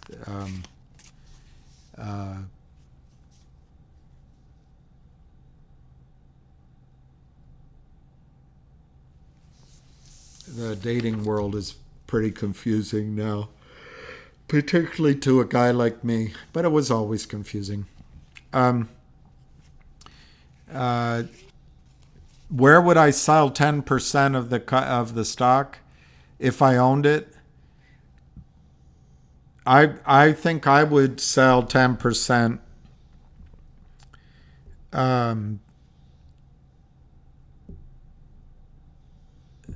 I don't know why you pick 10%, whatever the number you want. But the points at which I would look to sell are the two highs. One was around $10. One was around $17. Thank you very much, Juan Fernandez. Mucho gracias. But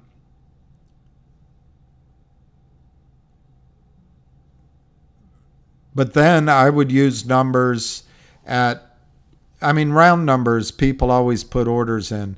But I would use numbers like 21, 33, 55, 80, 89, 144, those kind of numbers on my way up.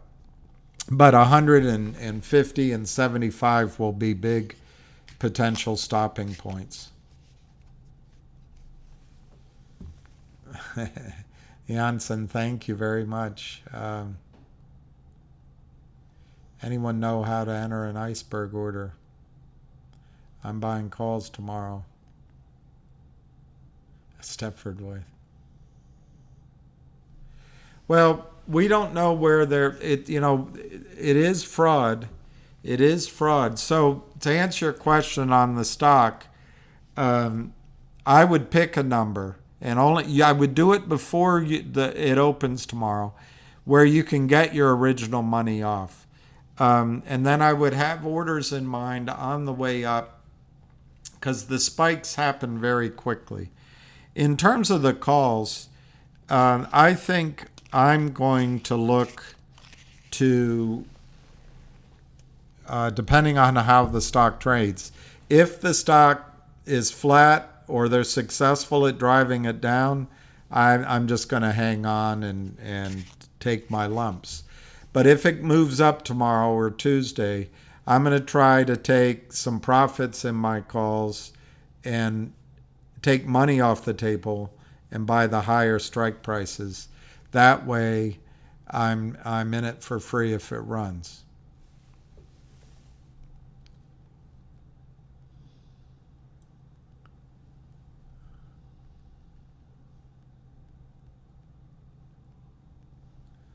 I could steal Anna Kournikova from Enrique. To all the girls I've loved before, they're crawling in and out my drawers. I'm glad they came along. I don't want to answer any more questions from you. What do you know? You're just, I wish you would just go somewhere else. But no, I think people should buy the stock and finger, not the options. If you're trading, the reason, I'm not going to give a lesson on options, but the reason, right now it costs $6 to buy the stock. That never expires, $6.50. Never expires. If the stock goes to 60, you make 10 times your money. But at $6.50, they could drive it down, you could lose money. If you tomorrow buy the $10 calls, whether it's September, October, November, you could lose everything. You'd lose everything you put in. But you don't have to put $6.50 up. You might only have to put 50 cents up. That's the whole thing. But I don't want to get into you're trying to get me to be recommending to people to do options, not stock. I wish you would just keep your questions to yourself. I know it's his father's song. Glad they came along.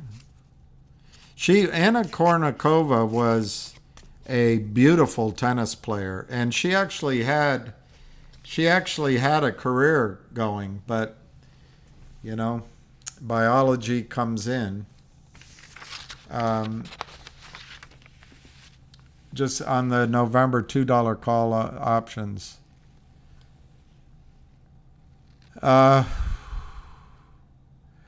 If you have November $2 call options on finger,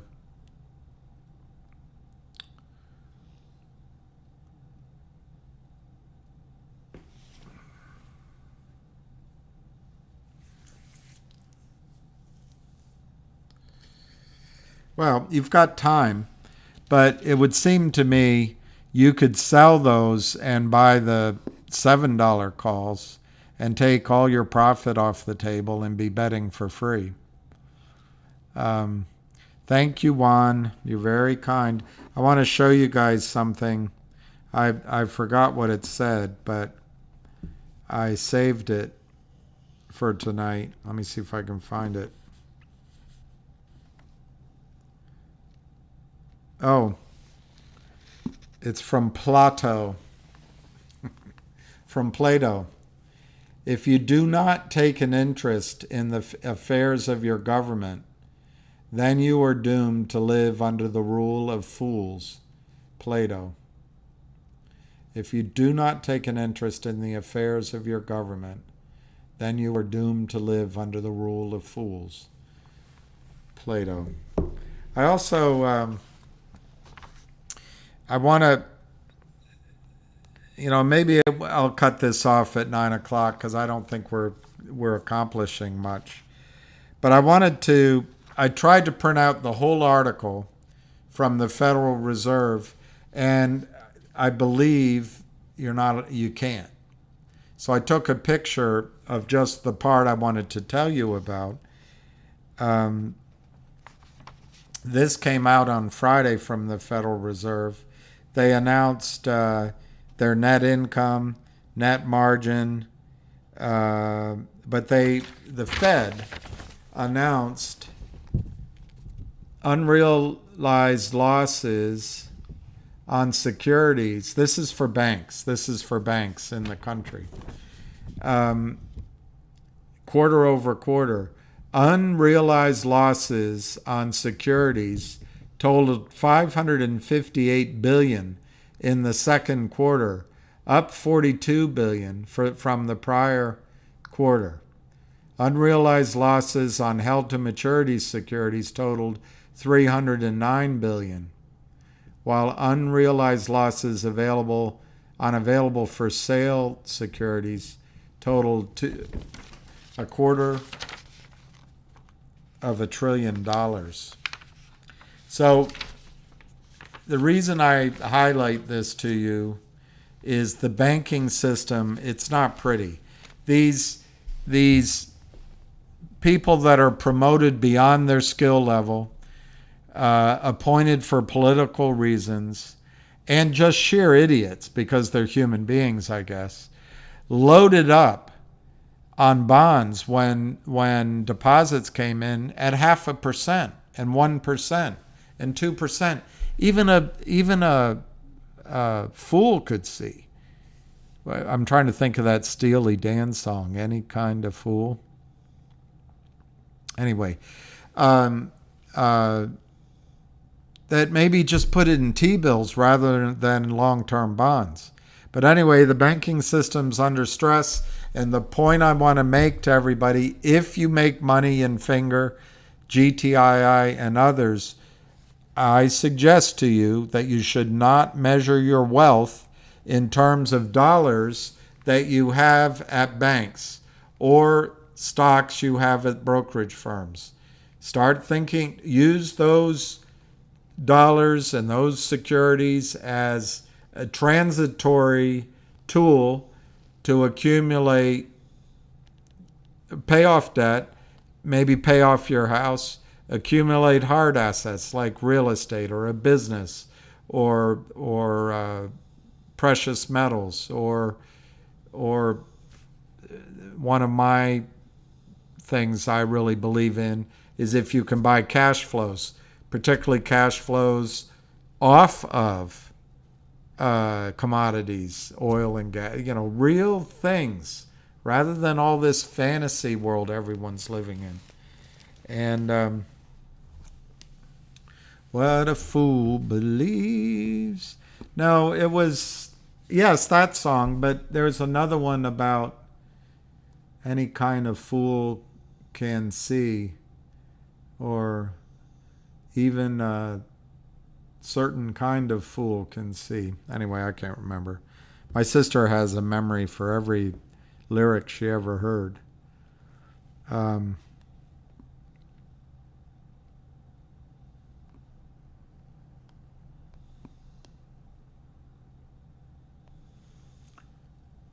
XRP. Yeah, XRP would be a good place to go probably.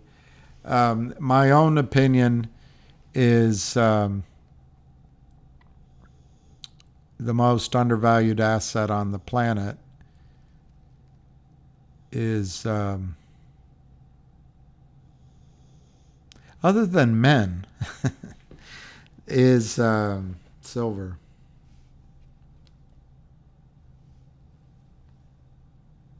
Wow. See, this, I like this. I love this. Novak Djokovic is now number one in the world with almost 12,000 points. And Alcaraz, who I haven't grown to like, I don't dislike, but I don't really like, he cannot retake the number one position. It's going to be very hard for him to take the number one. And look at Medvedev. He's challenging for the second place position. But the year-end ATP, I think Djokovic has 1,500 points. And maybe if Djokovic lost everything and Alcaraz made some, maybe. And then the Australian Open, Alcaraz could make progress because I don't think he played in it last year. And Djokovic won it. So that was 2,000 points. Djokovic is the GOAT, I think. Only a fool would say that. They said that. I guess they use fool in a lot of their songs. I'll ask my sister so we have it, my quote that I'm looking for next time. Boats and trademarking boats and, well, if it flies or floats, rent it, don't own it.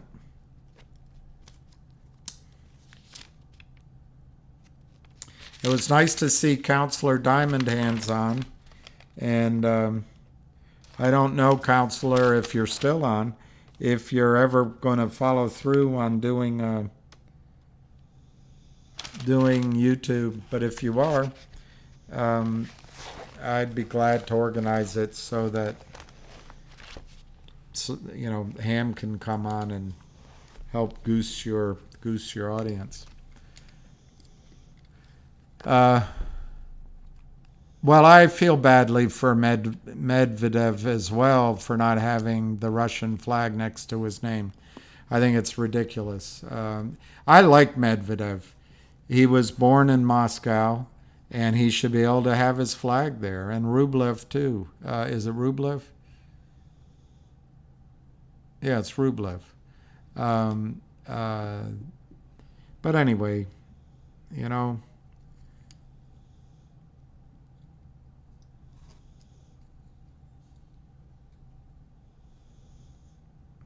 I think we have, I got to be careful what I say, but, Christ said, let he who is without sin throw the first stone. And if we're taking flags down next to people who invade other countries and bomb other countries, and a tennis player doesn't have anything to do with it, well, I just say he who has no sin can throw the first stone. Do I think GTI hit its floor at 60 cents or so? No. Yes, I mean, that's what I think. But I don't think you can...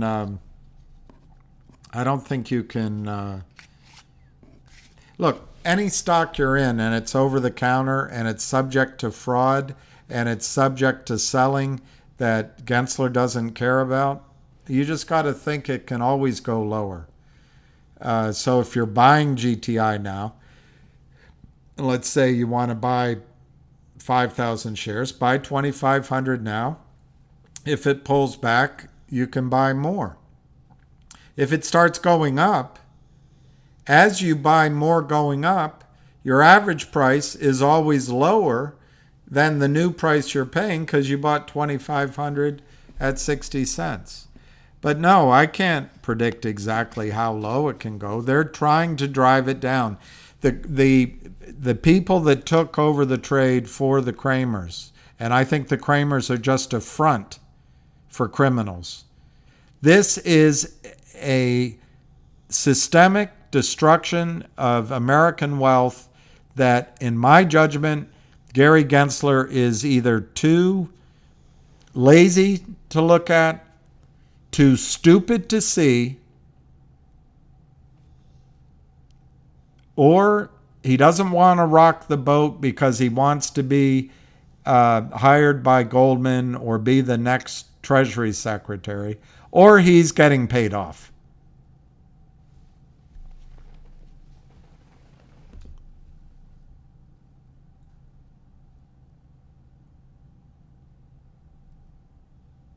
Well, somebody last year said 45 cents. I think those people are gone from GTII. There's no magic number on GTII. It was the Kramers shorted 40, 50 million shares under 10 cents. They'd like to get it back under 10 cents a share. I don't think they're going to be successful doing that, but that's what they're trying to do. And it's relentless. They know that all they have to do is keep selling shares that don't exist because Gary Gensler is not going to enforce the rules. And then if anybody's captured doing it, they just slap. They're all white guys. I'm surprised Congress doesn't go after them. These are all white, straight men. And Congress doesn't. This is white, straight male privilege. The entire educational system says that that's all part of the patriarchy, but they let white, straight male men. Maybe it's because maybe there's some other minority aspect going on, but maybe, I don't know. But look, GTII is under pressure. Nobody's buying it right now, other than the whales, other than people who have been systematically buying it month by month by month. But most people who bought GTII have bought their whole position. GTII is cheap for a short squeeze. GTII could get cheaper. I can't help that. But at some point, it'll turn around. But respectfully, if you're in GTII right now, you got to wait till finger goes. If finger doesn't go, then I'm wrong. But I think over the next 2 weeks to 1 month, finger is going to run. As that, do I have to repeat myself? I guess I do. As there's one guy that owns 15 million shares of finger. There's a group that owns 10 million shares. 5 to 7 million shares. There's one guy on the internet that says he's accumulated 2 million shares of finger. There's people buying calls. If finger goes up, let's just use 20 million shares. If finger goes up by let's say $50 a share on 20 million shares times $50 profit.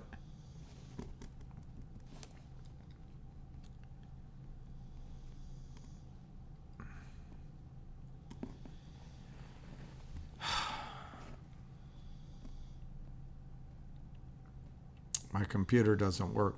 Let me use this one. Let's just say it's 20 million shares close that our friends own. It's probably more. Times $50. It's $1 billion. It's $1 billion. They're going to take that money and they're going to go buy AMC. They're going to go buy MULN. They're going to go buy COSM. They're going to go buy GME. No, they're going to go buy GTII. They're going to go buy GTII. So if your question is, has it hit a bottom? I don't know. But if you have a certain amount of money you wish to deploy in GTII, use half of it. Save a little bit in case it goes down to 45 cents and then buy the rest. Personally, if I were buying GTII right now, and I intend to buy GTII if and when I make a profit on finger, I would just buy it and take the risk that I'm wrong. Because it's 60 cents. It could go to 600 and you're gonna well, should I buy it at 60 cents or 59? It might go to 45. And then you miss it. It goes to 500 and you're not in it. I don't know. It's just, you can't change human psychology. We're all the same. We all think the same way. But I would just buy it.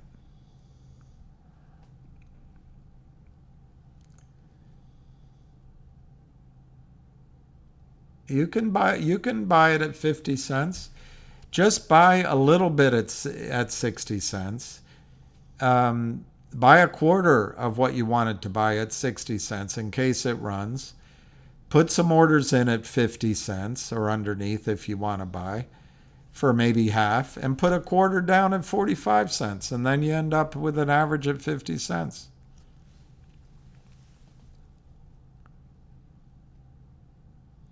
Ham doesn't own 15 million finger. I mean, he might. I don't know his position. 45 was the low before it ran to 9. What's the magic of Dadif? Yeah, go ahead. Try to buy it at 45. All I can tell you, here's the dynamics going on with GTII. Everyone on this call is sick of GTII and, oh, it's going down. Oh, it's horrible. That's one dynamic. The other dynamic is Alpine took over for the Kramers and whoever the Kramers sold their crappy notes to. And they're still selling it. They're still defrauding the American investor to the tune of hundreds of thousands of Gensler shares every single day. The third dynamic is Alpine is fighting in court against their restrictions, their sanctions from FINRA. It'll end at some point. Oh, the bells, the bells, the bells. Oh, Gensler's helping Alpine. Alpine always wins. I don't know. I can't, you shouldn't be in the stock if that's how you see it. There's the Trento mine that could come out of the blue. There's management on your side. There's the FBI going after the fraud. There's the whistleblowers. There's West Christian lawsuits going at, first discovery after 52 market makers. There's a 450 million share Gensler counterfeit share position. If you don't believe that, just 50 million will make it go up. And then you've got all the same whales in GT. I'm so tired of this story. I'm just so tired of this story. It's the same whales in GTII. You know what? You should write down the story. So every time you get this sense in your gut that, oh God, there's something wrong with it, you can read back why you bought it. But it's the same whales in GTII who were in Finger. Right now I'm talking about Finger because the charts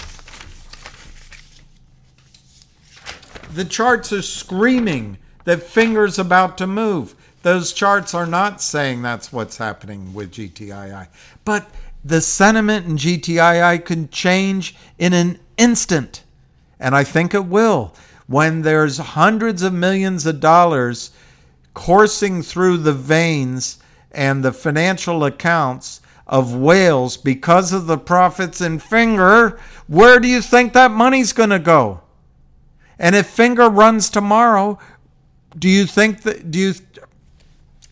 guess you can still pick and choose. Should I buy Finger at 50 cents, 45 cents, or should I buy it at 60 cents? Personally, I would just buy it. Anyway, GTII is the wrong question right now. The question right now is Finger. Why? Because the market says so. Not because I'm saying so, because the market's saying so. And if you want to dance around GTII, you've got Alpine in trouble. Alpine has violated FINRA's cease and desist order 35,000 times in 1 year. 36,000 times in 1 year. Do you think Alpine's going to get away with it? This can change at any minute. But on the other hand, it could take another 6 weeks. And you're right, it could go down to 45 cents. It could go down to 40 cents. But as the price of GTII goes down, it's going to bring in a lot of buying, and from whales, from professionals who don't say, oh, should I get it at 60 cents, or maybe it's going to go to 45 cents. I think I'll wait. Whatever. Only you can make that decision.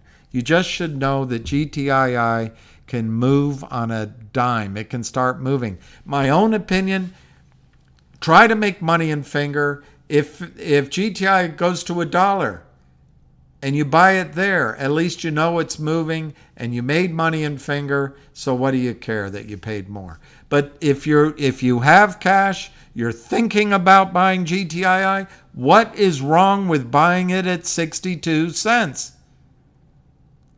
You're not shopping for the cheapest cans of tuna.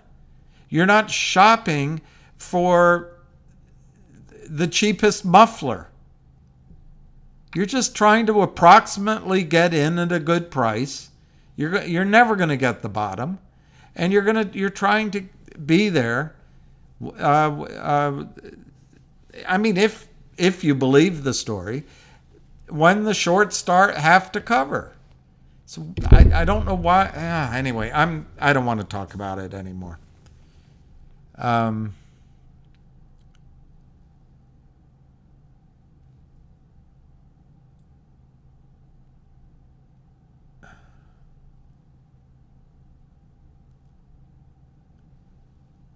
doubting GTII will go much lower, if at all. Well, they can always hit it, but Dadif, I really think that I'm just repeat myself. You're talking about pools of money in New York, in Singapore, in Hong Kong, Puerto Rico, Canada, Georgia, California, Washington State, Europe, the Middle East, that are, as the price goes down, they're going to buy more GTII. Okay, Akira Nova. I got to go walk Lucky. EO, I think the chart is getting better in GTII. My thing with charts is charts suddenly become bullish. When you're listening to guys, they're telling you, oh, you need this and you need bop, boop, bop, bop, boop, bop, bop. And then it's the weird thing is you get a bunch of buying and all of a sudden the chart's bullish. I think that can happen in GTII. But here we are, or me, it's my fault. I've spent 25 minutes talking about GTII. It's the wrong stock to be focused on right now. There's only one stock to be focused on right now. Well, actually, there's another one. Darn it. There is one other one. But in terms of the ham call, the one to focus on right now is Finger. I will tell you, Logic LGIQ could get approval this week or next. And I think Logic, but Logic isn't the kind of short squeeze play. I think it could have that kind of movement, but Logic could have 5 to 10 times your money in a relatively short period of time. But I'll talk about Logic tomorrow. I like Wolf very much. I don't know a lot about NVOS. I like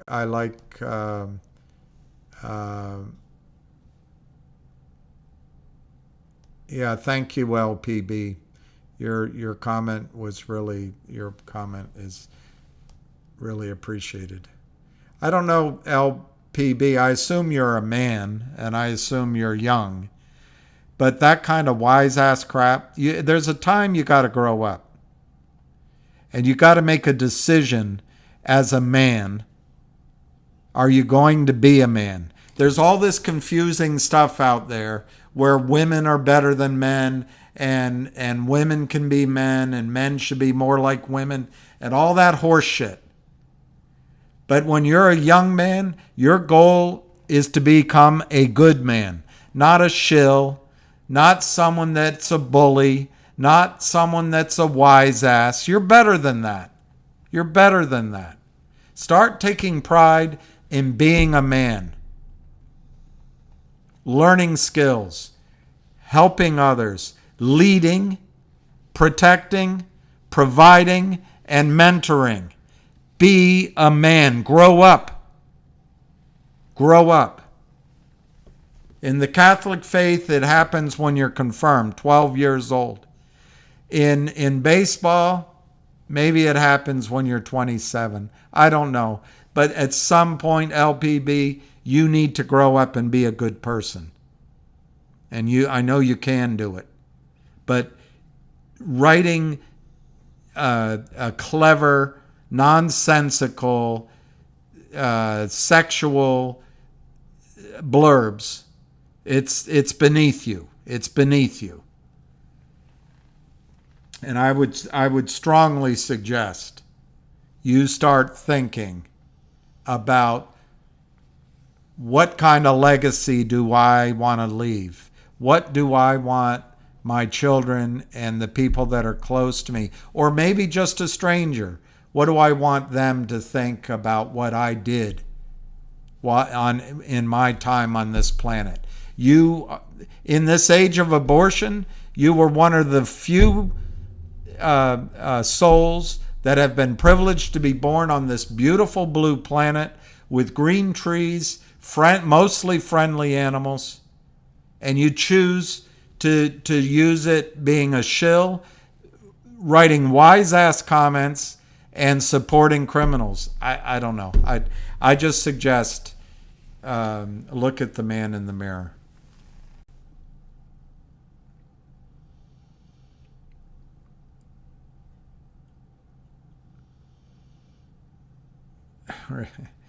Recrutasian. Well, it's a funny world.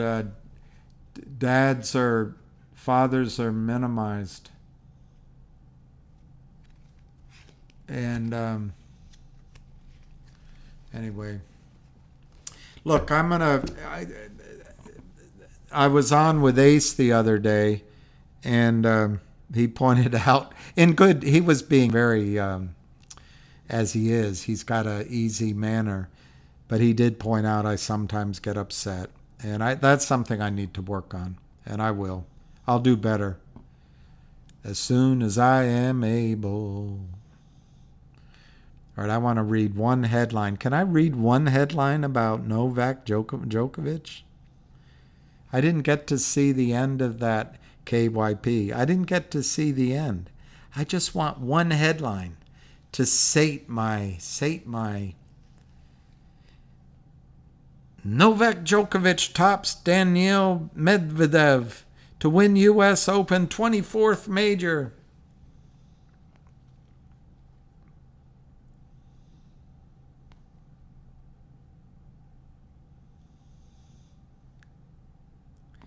Novak Djokovic defeats Daniil Medvedev to tie Margaret Court's record of 24 Grand Slams.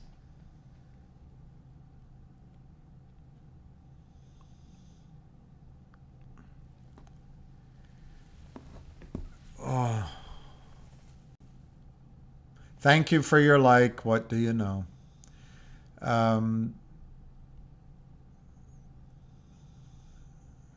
Thank you for your likes and all that. Look, tomorrow on Finger, I'm going to probably wake up really early. I'm probably going to be somewhat tired and somewhat, antsy. But if the stock starts trading like wildfire or starts moving tomorrow, or if there's some sort of impetus for it, I may come on early in the day and we can all talk then. Certainly Ham will be coming on, we'll come on later in the day. But if for some reason it starts to behave like how do you pronounce that word? Behemoth? Behemoth. If it starts to move like a large object, I'll come on.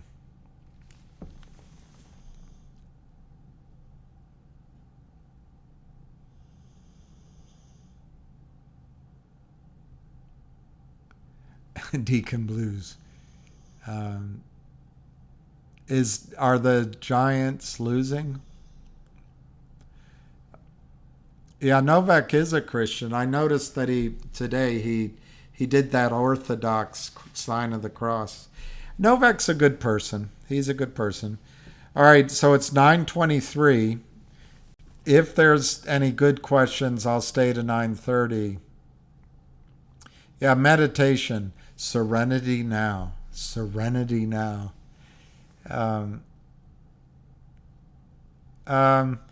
I don't think you're going to be able to tell when it hits its peak, until it's down. That's when you'll know, and there'll be violent moves. So I really suggest, if you own the stock, to put out good to cancel orders. You're not going to get an A plus on this trade. The goal isn't to get someone to say, wow, you bought it cheaply and you got the very top. That's not it. You're just trying to get a D minus on this trade, a D plus, a C. A C would be awesome. If you got 75% of the move, that would be incredible.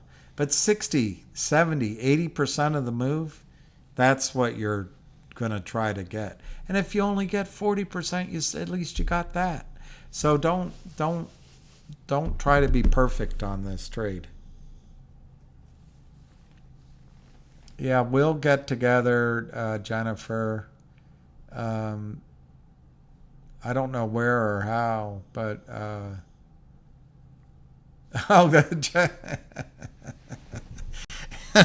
Cowboys 26.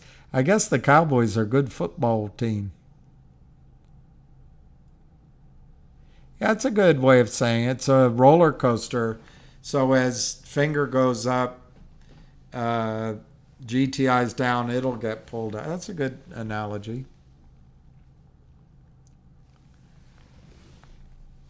Well, that's it, Yaba Rumba. A lot of these plays that people talk about, and there's other ones. There's not just the ones I talk about. Other people have good ideas. You can trade on the margin, bring that money back to add to your position of GTII. Tomorrow is September 11th. Do you think it'll affect the market in a negative way? Well, Joe Biden is going to Alaska or something. He's not celebrating is the wrong word. What is it? Marking the day. There's a word. Honoring the day. No, I don't think it'll have any impact on the stock market. Have I ever been to Grand Slam championships? Wimbledon. I've been to Wimbledon. I would say 5 times, maybe 6 times. I've been to Wimbledon. But I would love to go to Australia, Paris, and I've never been to New York either. I haven't been that keen about going to New York because of the heat, but it'd be fun one year to go. I'd like to go. Yeah, and I saw Djokovic down in court. I'd always remember it as court 4 when he was young. But it was, when you get on the grounds in Wimbledon, you can, just like any tennis, you go to the different courts. And I got down in one, sat there. It's a little bit sunken. And I watched Djokovic no further away than... a little further away than Kanye West is with his newest girlfriend. What price do you think Finger will open? I think they're going to try to move it down in the morning and pre-market, and then they'll try to move it down right afterward. But that'll just be the pause for the cause.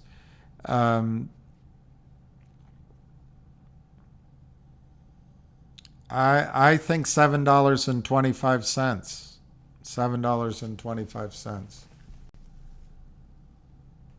New York is overrated right now. Well, it's hot. I don't like the heat. I love New York, but those rats. We have rats here, in where the restaurants are the rats. I'd vote for anybody for mayor. I'd vote for anybody for mayor, as long as their platform is we're going to get rid of the rats.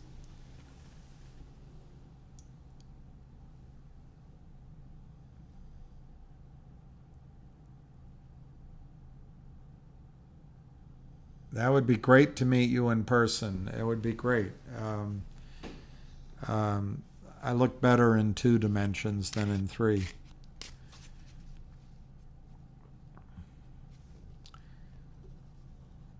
I have a Roman nose. It's Roman all over my face. KYP. KYP, I'm gonna be in the audience as you play Ham. The match of the century. All right, one more minute and I'm gonna hang up.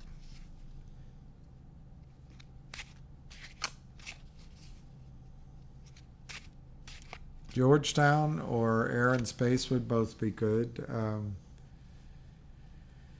I used to be on the board of the Art Museum of the Americas. I could rent that if we have a big success and invite everybody. It could hold, we could have a party for 1,000 people or 1,500 people, and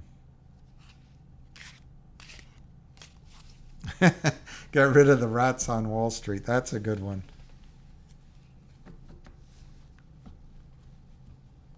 Well, Finger could run really quickly if it's true that a company, a brokerage firm's in trouble.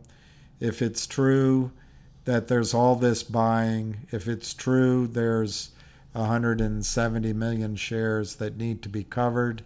If it's true Jeffries is the prime broker. You got a lot of things lying. And if it's true, people on, like somebody on Wall Street bought 85,000 in September dollars.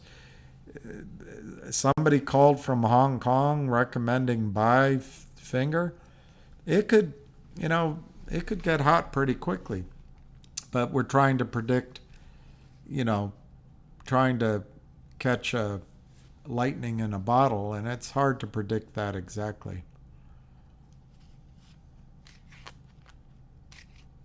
Yeah, I'll try to stay on YouTube. I want to improve, as you guys have noticed, I want to improve my temperament. I want to improve my temperament. And I also want to improve the product that I give to you guys. Maybe get a better computer, have co-hosts, have a little more in terms of interaction with displays. I don't like all that glitzy, subscribe, hit the button, all that crap. I don't like all that. And I don't like the fake music. I got to remember to cancel my subscription, but I signed up for a music service which I thought would allow me to play normal music without a copyright problem. But no, it's all this fake crap music that you get. It's just crap. Somebody should come up with a company that is an intermediary between all the royalties, and a guy like me would have to pay to use it, and then I could play House of the Rising Sun or Don't Go Breaking My Heart or whatever stupid song without getting a strike against me. Think Chinese buyers, Singapore buyers, Wall Street buyers, and short buyers. Retail. There you go. Who is this saying this? Scott Chocolate. I agree with that. It's. I need a theme song. I think I need a theme note, not a song, or a little tiny bit of a opera or a classical song.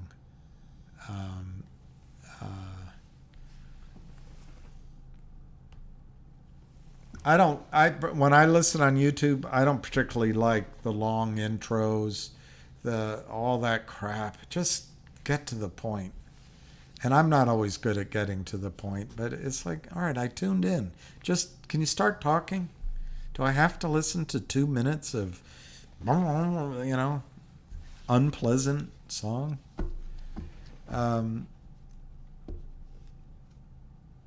Finger it is. Well, Craig, I think at least for this week and maybe next week, let's just see what Finger does. I'll be the first. If it's wrong, I'll be the first to tell you. We gotta. Is this a good week for GTII? A good week for GTII could come at any time. I don't see any particular catalyst for GTII right now that's visible. It doesn't show in the charts. It doesn't show in the volume. I'm not aware of anything. But GTII has Trento Mines. It has the FBI investigating the West Park clients. It has West Christian going after 50 market makers. It has management on your side. It has several deals that they've either announced or they're screening, which is their business, so you know that. It's got 160 million shares naked short. It's got Alpine, which is going to go down. They're not going to stay up forever. And those shares will be bought out. And then most of all, it's got the same bloody investors in it that are in Finger. And as the people in Finger make money, they're going to say, where do we go next?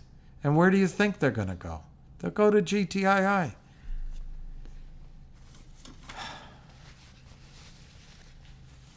I'm still in RNVA. RNVA was a con game. That was a ripoff. I don't know that Lou was paid to do that, but that was a complete con job, and somebody made a shitload of money. Hundreds of thousands, if not millions of dollars. RNVA is a seller box stock. It's going to go nowhere. RNVA. I have mine because there's no bid. And,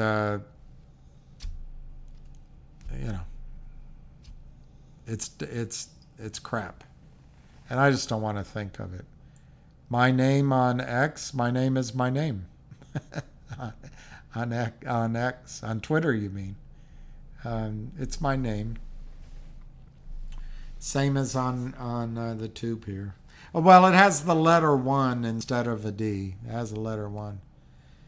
GTI is like watching an Earth take Richter scale meter. Might be boring, but when it starts moving, it's going to catch you. Yeah, I agree with that.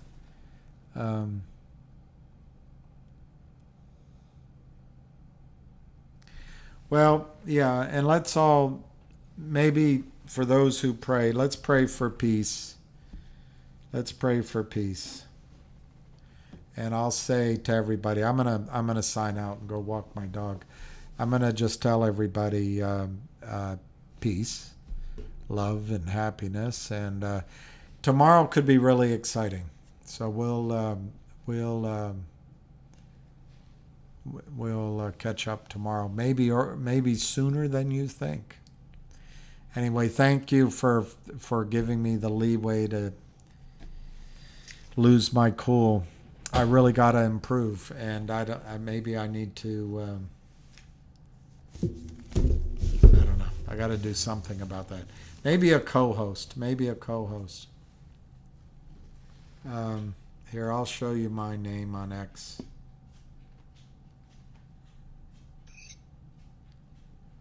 It's the same. I mean, it's not that hard.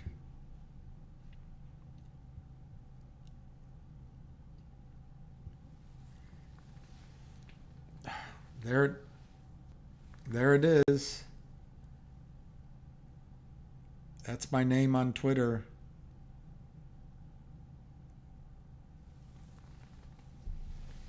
You missed a bit, Robert. I didn't sing. We didn't listen to any music. If I get a co-host, make sure she's hot. Actually, women attract more audience than men, particularly if they're hot. But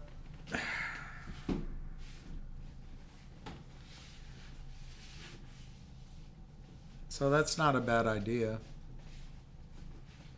Ace is great. Ace doesn't ever get upset, so that's probably a better place to listen than here. But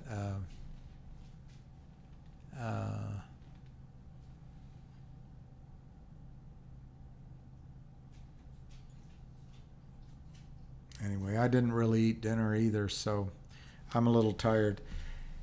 All right, so let's call it a night, and we'll catch you. I need a good moderator so that I don't have to see the questions. That would help me. That would help me a lot.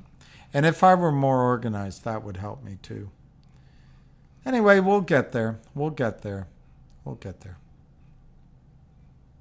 I do appreciate you guys allowing me to learn as I go. So let's say goodnight, and I could use various people. I'm more than willing to do that. So let's call it a night, and we'll catch up with each other tomorrow morning or tomorrow afternoon. I'd be glad for the help. What do you know? All right, Lucky, we're going to go walk. You're a good boy. All right. Cheers, everybody. Cheers. I will look at DGZAF. Brandon, I will. But tomorrow,